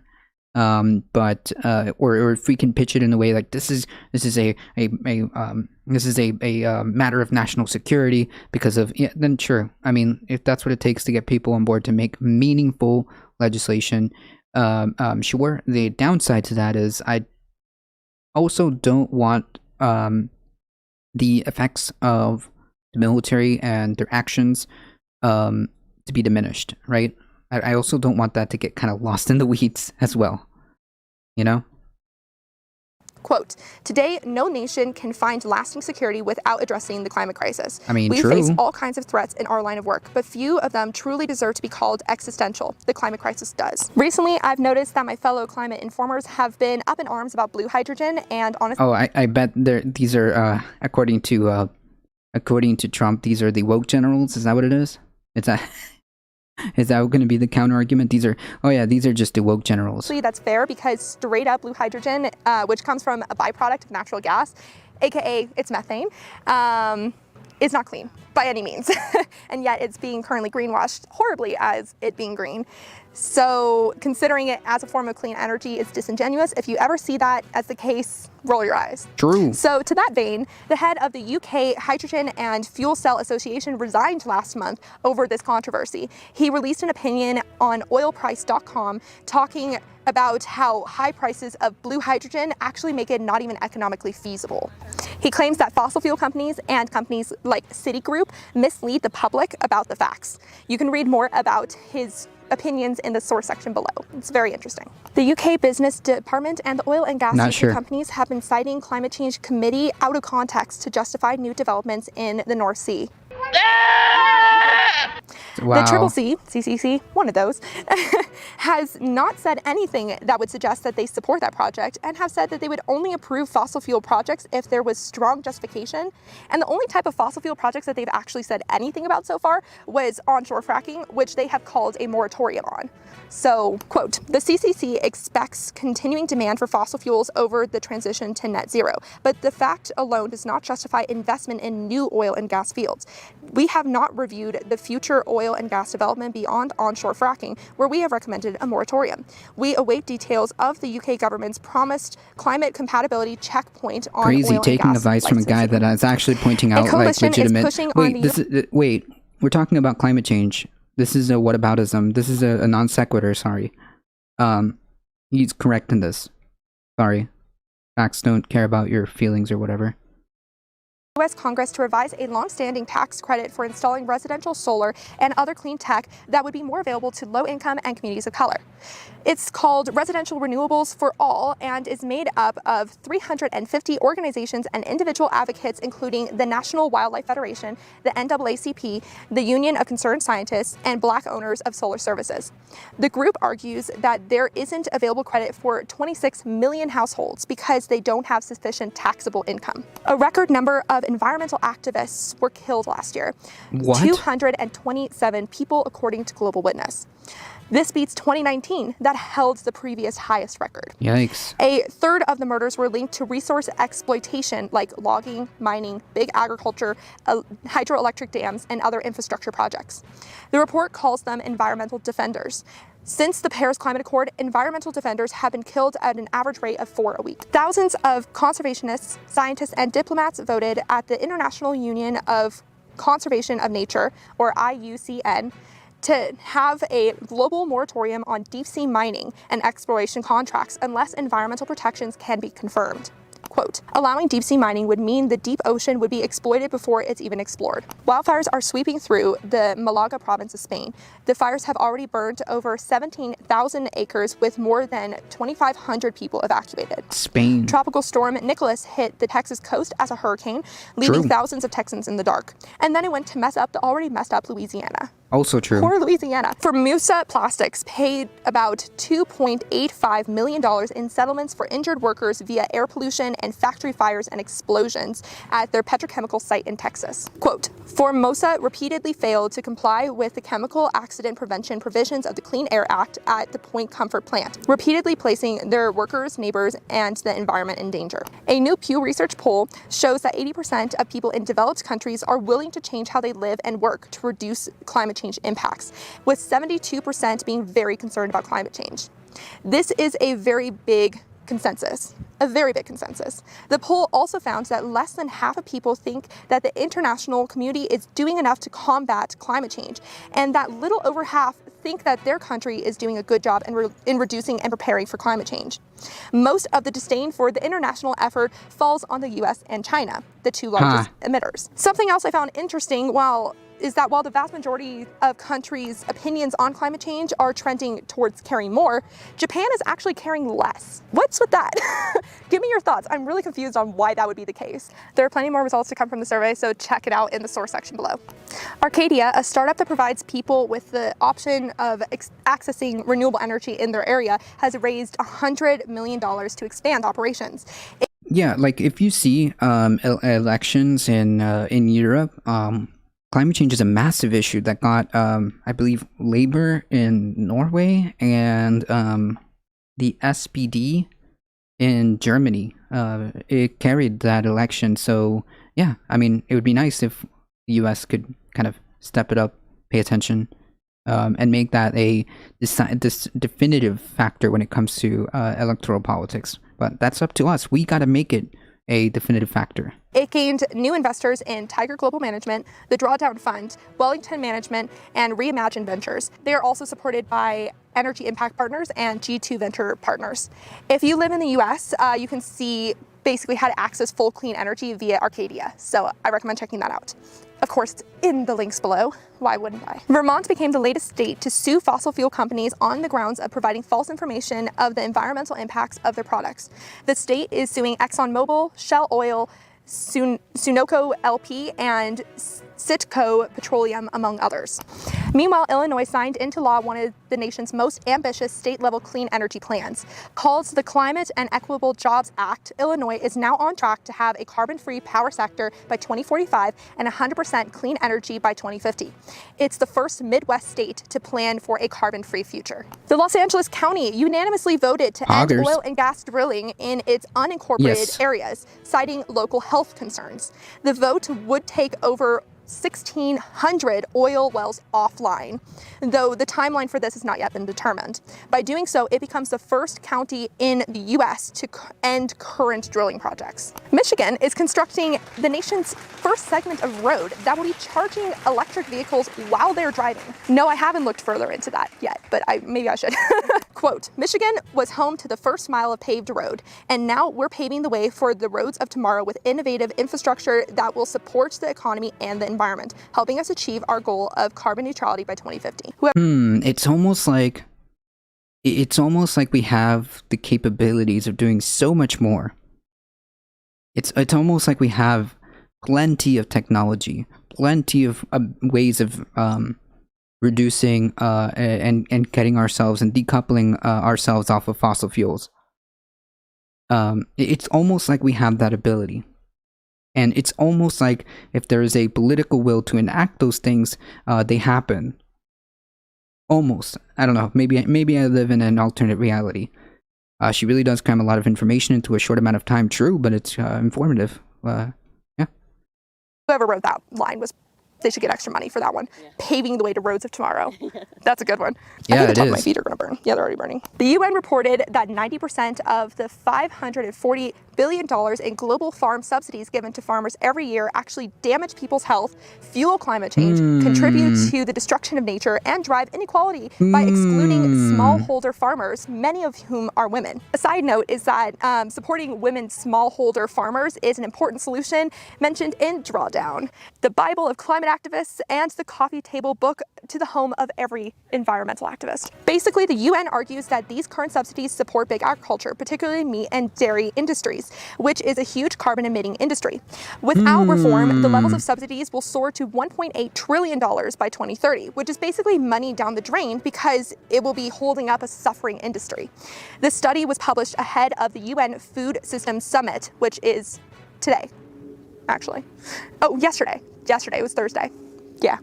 30 climate activist groups penned an open letter to 24 companies, including Apple, Walmart, Coca-Cola, and Amazon, that have made climate pledges and yet are being represented by lobbying groups that are at least partially opposed to the $3.5 trillion legislation, which is the nation's best shot for changing our current climate trajectory. These lobbying groups include the Business Roundtable and the Chamber of Commerce. An independent effort via satellite data, machine learning, and AI to track greenhouse gas emissions of every country, known as Climate Trace, has released its first results. The project is a collaborative effort between Al Gore, the think tank MRI, Transition Zero, Watts Time, and others. They found that the world's top countries that submit regular oil and gas production and refining emissions might only be reporting about half of what they're actually emitting. A few countries were right on the money with their emissions records, though. The project also found that more than 1 billion additional tons of CO2 equivalent are going unaccounted for by countries that are not required to submit regular data. You can look up your particular country's emissions by looking at the Climate Trace link in the description below. According to DeSmog, UK ministers have met with fossil fuel and biomass firms 9 times more often than clean energy companies.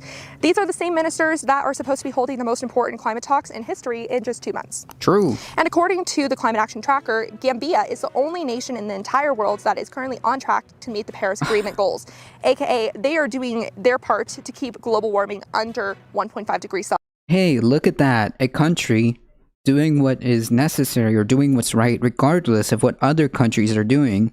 Maybe Gambia should be the example. Clearly, they're way ahead of the United States, leaps and bounds. Since clearly the U.S. is not willing to take the lead and not have responsibility, other countries are, and regardless of what other countries are doing. So maybe this whole argument, well, but X country isn't doing anything, but India isn't doing anything, but okay. Okay? This country doesn't care. It's doing the right thing because it's the right thing. It's taking more initiative than we are. Gambia's literally doing leaps and bounds more than we are.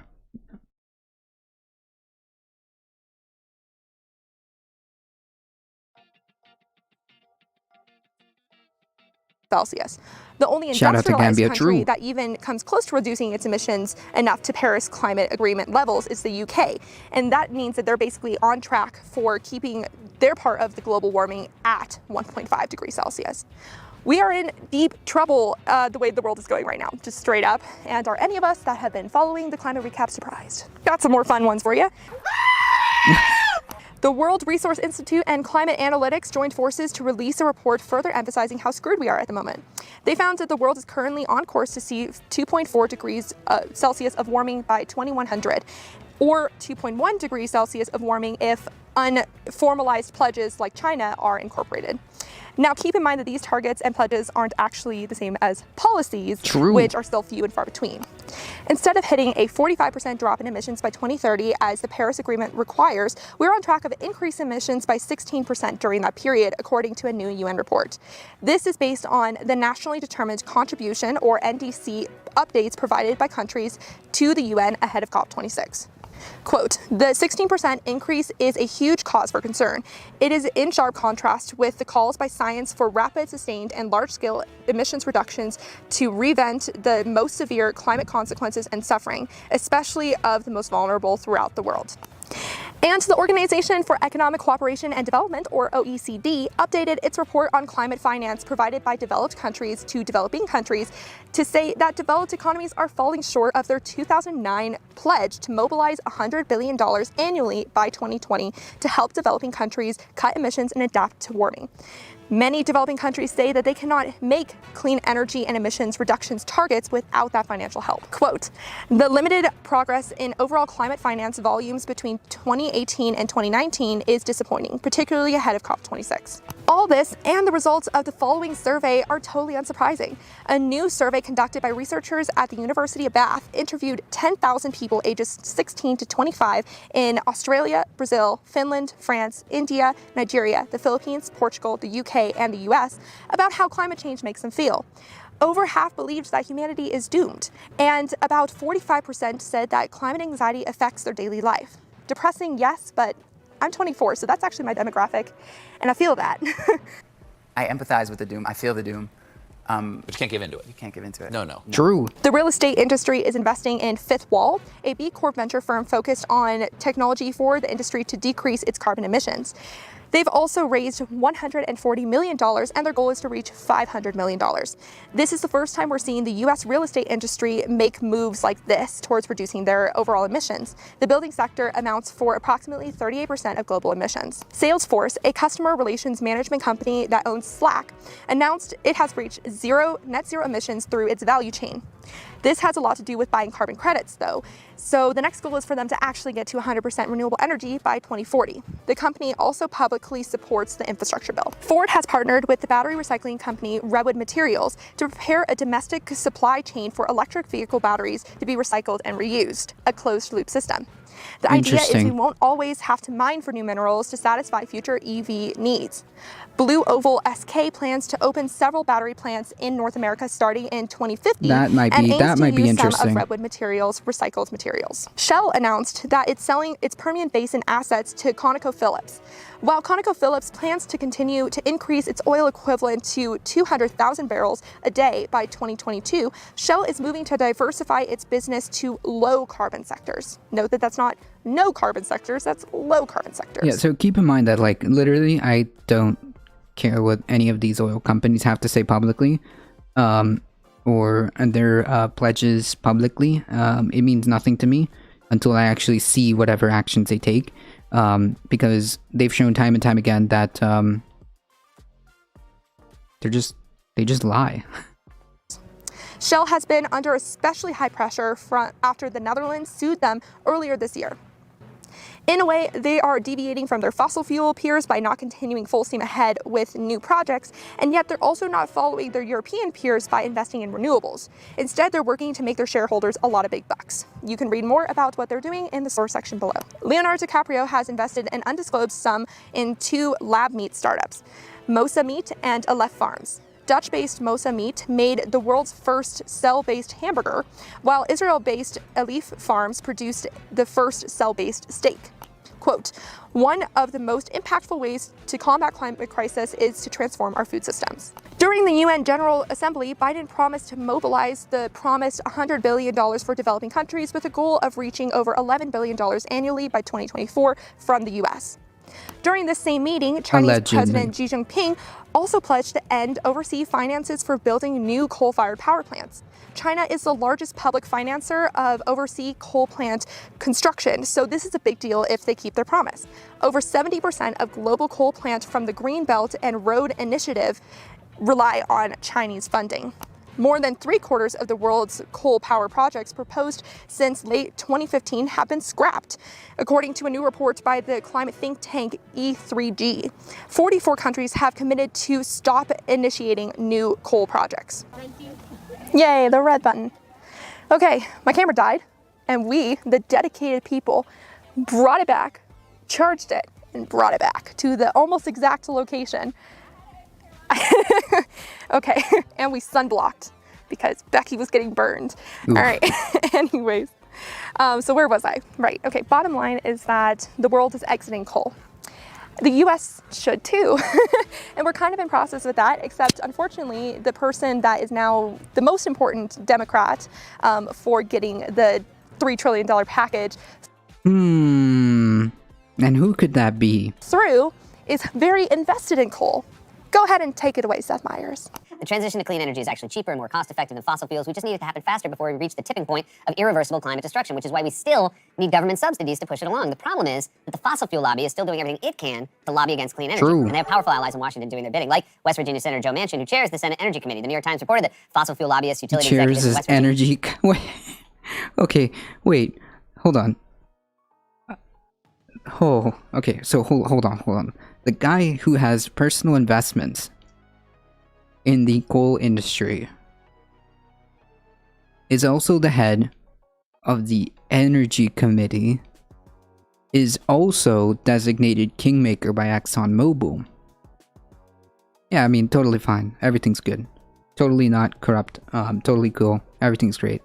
Business leaders have been meeting, calling and you for emailing Manchin and his Annabelle. staff in an effort to shape the bill. And not only that, Manchin profits personally from polluting industries. He owns stock valued at between $1 million and $5 million in a coal brokerage firm, which he founded in 1988. Last year, Manchin made almost $500,000 in dividends from the stock. And how is it acceptable that the guy writing our climate policy personally profits from coal? On Wednesday, 7 late-night talk show hosts focused their segment Yeah. Just a question for everyone. Yeah, good. Yeah, true. on covering climate change. My parents can confirm I have been pretty frustrated with a lack of coverage in that genre of news coverage because I just feel like they don't talk about it enough. But good for Stephen Colbert, Seth Meyers, Jimmy Fallon, James Gordon, Samantha Bee, Jimmy Kimmel, and Trevor Noah for taking part in Climate Night. John Oliver, I'm watching you. You didn't cover the IPCC report at all, and that was not impressive, so do better. I love you, John Oliver. I want you to do better. Okay, anyways, the event was organized by Steve Bodow, the producer of Netflix Patriot Act by Hassan Minhaj, and is part of Climate Week NYC, or New York City, that is taking place September 20th to 26th.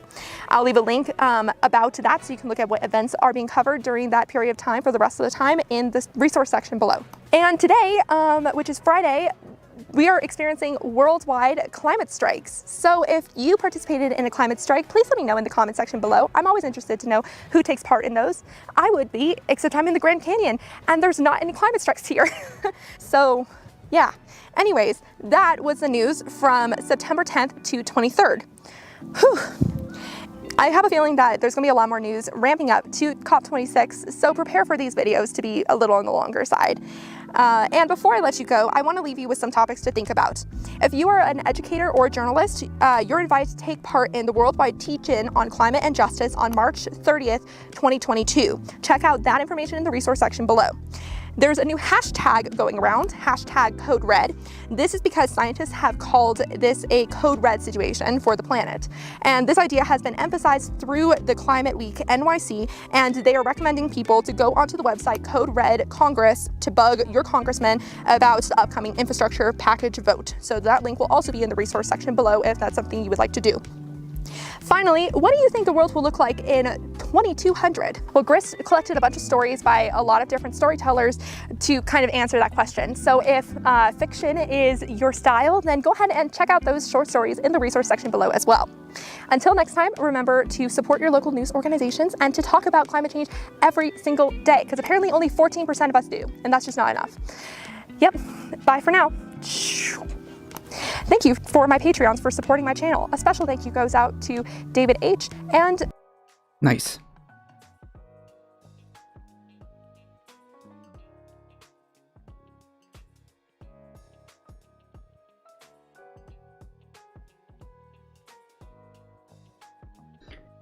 In the UK, parliamentarians and MPs have to declare all personal interest in a public register. Failing to do so brings in penalties. I mean, we have, like, laws like that, but no real enforcement of them. Did she just scold John Oliver for not showcasing climate change on her timetable? She said that all the other late night hosts covered it and he hasn't yet. So that's it.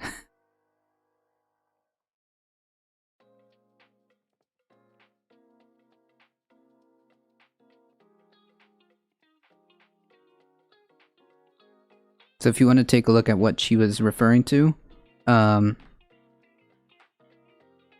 repost that here.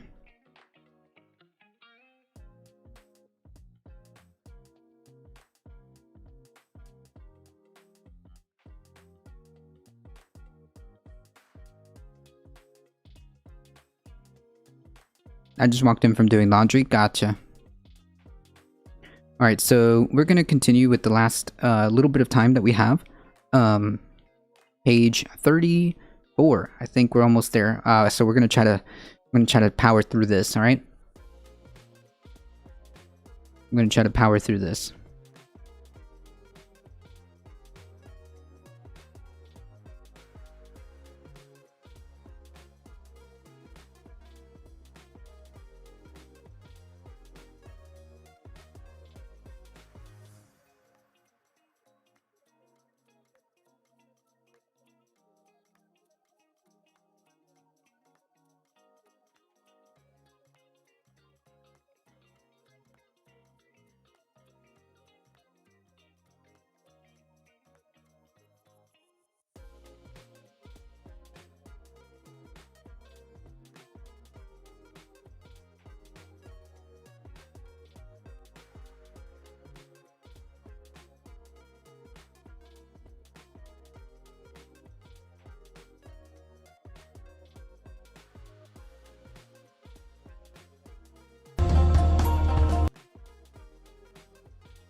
Oh yeah, she mentioned like, oh yeah, the change for Fridays for Change or something like that. This was old at the core of my if not the biggest issue for me, politically and just overall. Truth, climate change has always been at the core of my politics. Green screen version. The biggest issues, old school, if not the biggest issue. Come on.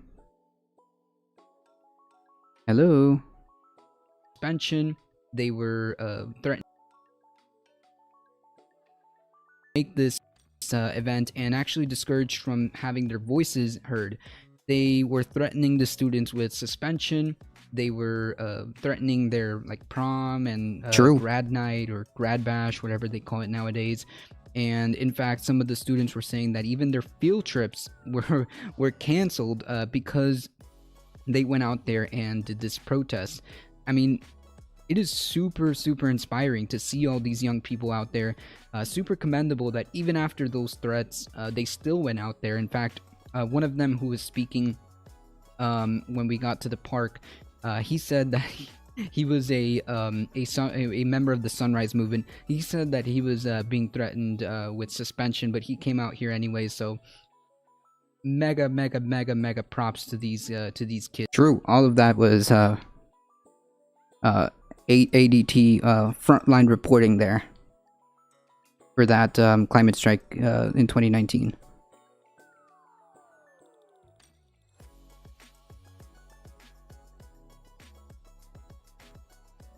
Alright folks, if you guys want to check out where all of these resources are stored, you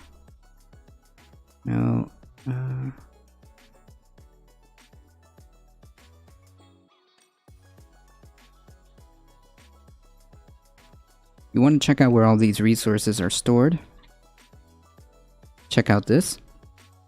Page 34. Okay, we got a couple minutes. An example of mind control, just like creation versus evolution in schools. I don't know what that... Oh, you mean like to prevent them from doing the demonstration? Yeah, it seems like they were trying to impose control because the young people were deciding to say, hey, there's something wrong here. We need to bring attention to it. And the schools were saying no. All right. Chat, we got a couple of minutes, and I think that we can get through this. I think we can. All right, focus.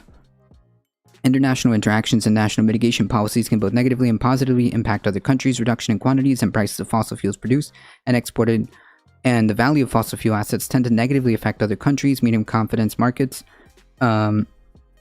markets for emission reduction credits and spillover effects from technology and development and diffusion tend to benefit other countries. High confidence emission leakage, change in emissions arising from shifts in production, consumption, and investment elsewhere as a result of mitigation policies in one country has been limited in practice. High confidence.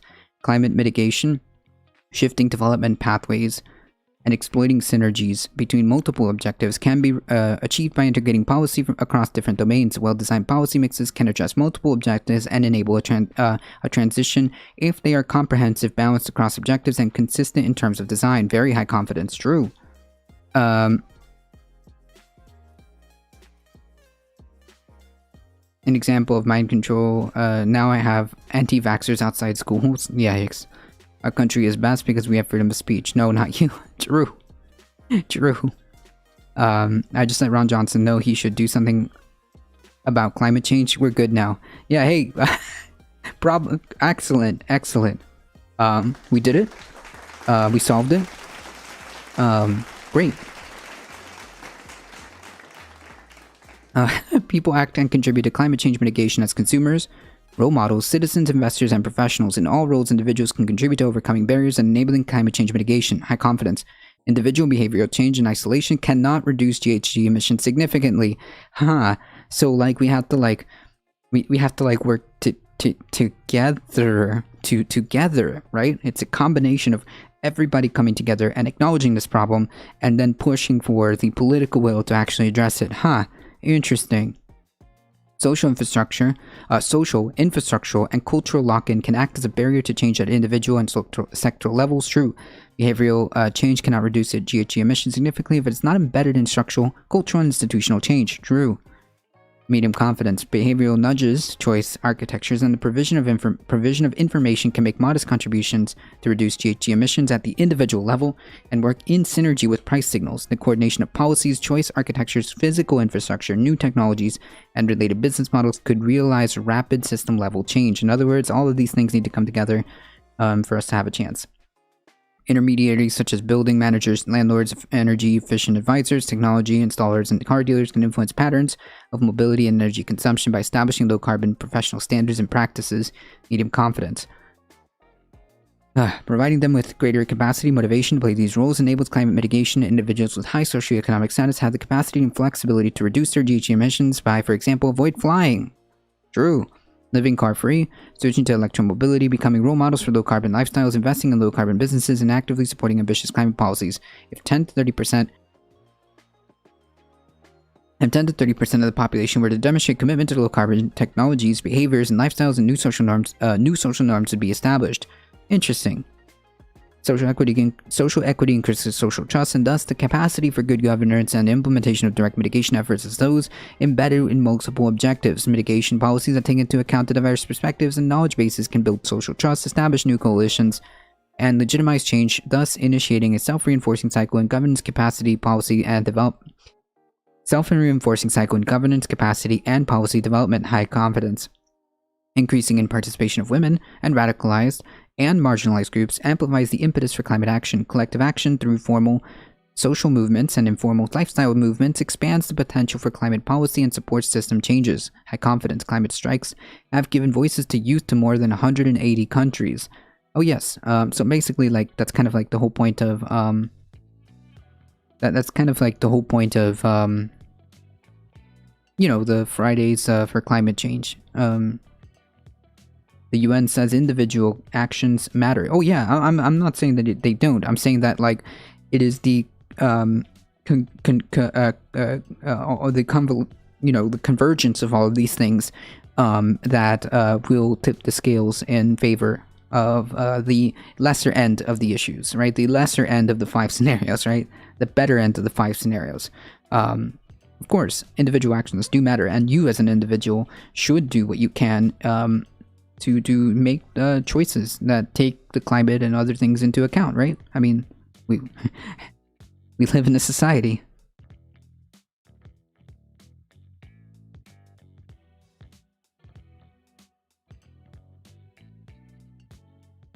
International cooperation is a driver for enhanced national ambition, as it is a prerequisite for the fulfillment of many national pledges. International cooperation enables and strengthens national and subnational action at multiple levels involving diverse actors. High confidence.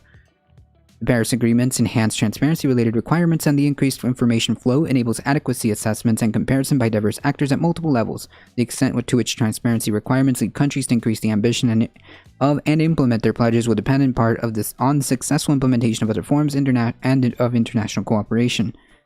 Medium confidence. Transnational partnerships involving a range of non-state actors, including cities, non-governmental organizations, and private sector entities, are playing a growing role in stimulating low-carbon energy, low-carbon technology diffusion, and emission reductions. Medium confidence. Some sectoral agreements and institutions focus on reducing emissions and help push sectors onto low-carbon development pathways. Onto a low-carbon development pathway. Others, particularly related to trade and investment, tend to reinforce the prominence of fossil fuels in specific sectors. At the national scale, smaller-scale efforts have been more effective than REDD plus in achieving emissions reductions from deforestation. Medium confidence. The ability of other countries to produce clean technologies domestically depends on the complexity of the technologies, domestic capabilities, and policy framework. Medium confidence. International cooperation can play a role in the building global capacity, adapting technologies to local conditions, and developing local innovation and analysis and transitioning planning capabilities. Enhancing financial support through existing or other arrangements for technology and development may transfer may contribute to improving their implementation and effectiveness. True. The lack of enhanced action on technology and capacity building has the potential to undermine climate ambition and action.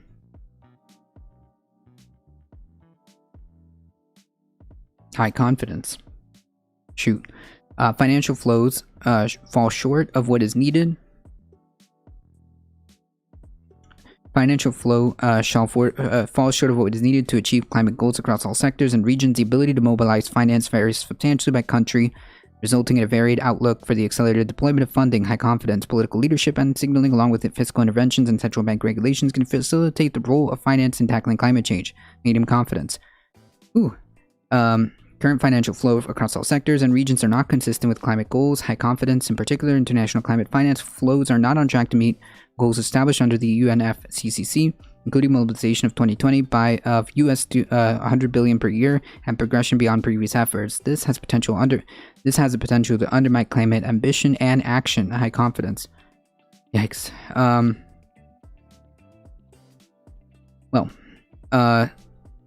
Yeah, I tried to finish this, but I guess I couldn't. There's just so little left. There's so little left. So basically, near-term barriers to increased funding include rising levels of income inequality, macroeconomic uncertainty, mismatch between capital and investment needs, and bias towards investment in domestic markets. Substantially increased levels of credible public finance commitments that are a crucial element of a just transition. High confidence. COVID-19 is exacerbating national differences in terms of fiscal headroom and the ability to tap capital markets, and is burdening many developing countries. A strong alignment of COVID recovery packages with climate targets has the potential to address financial needs efficiently and to reduce lock-in effects. True. This reduces the burden for taxpayers in the midterm. High confidence misalignment bears a substantial risk of an increase in stranded assets. All right. We got almost there, folks. Yeah, I have to read faster. I couldn't get there, but that's okay. You know what? We will continue. I mean, there's literally just this part. This one page. But I don't think I'll get there before I have to log in. Whew. Okay. Whew. Folks, I want to thank you guys for hanging out here today. I appreciate all of you guys. You should visit an oxygen bar after this. True. Thank you guys for hanging out. I appreciate all of your support. Thank you. Thank you, Touring, for the raid. Thank you for all the new follows. And thank you, Tina, for hanging out. Please go follow them. Alio, oh, that was yesterday, sorry. Thank you for all the follows and support. I appreciate you guys. Thank you. You guys are what makes this channel grow. Make sure you like, comment, share, subscribe, do all the stuff. Do the YouTubes and all of that. I appreciate all the support. Spread the word far and wide that this is the chillest place to be for news and politics, Monday through Thursday, 9 a.m. to 11 a.m. Eastern Time. And join us for Saturday Catterdays. As always, thank you so much. Thank you for all the support. Please stay safe. Please take care of each other. I love you all, and I hope to see you guys in the next one. See ya! Ooh. Okay. Hang tight with me, folks.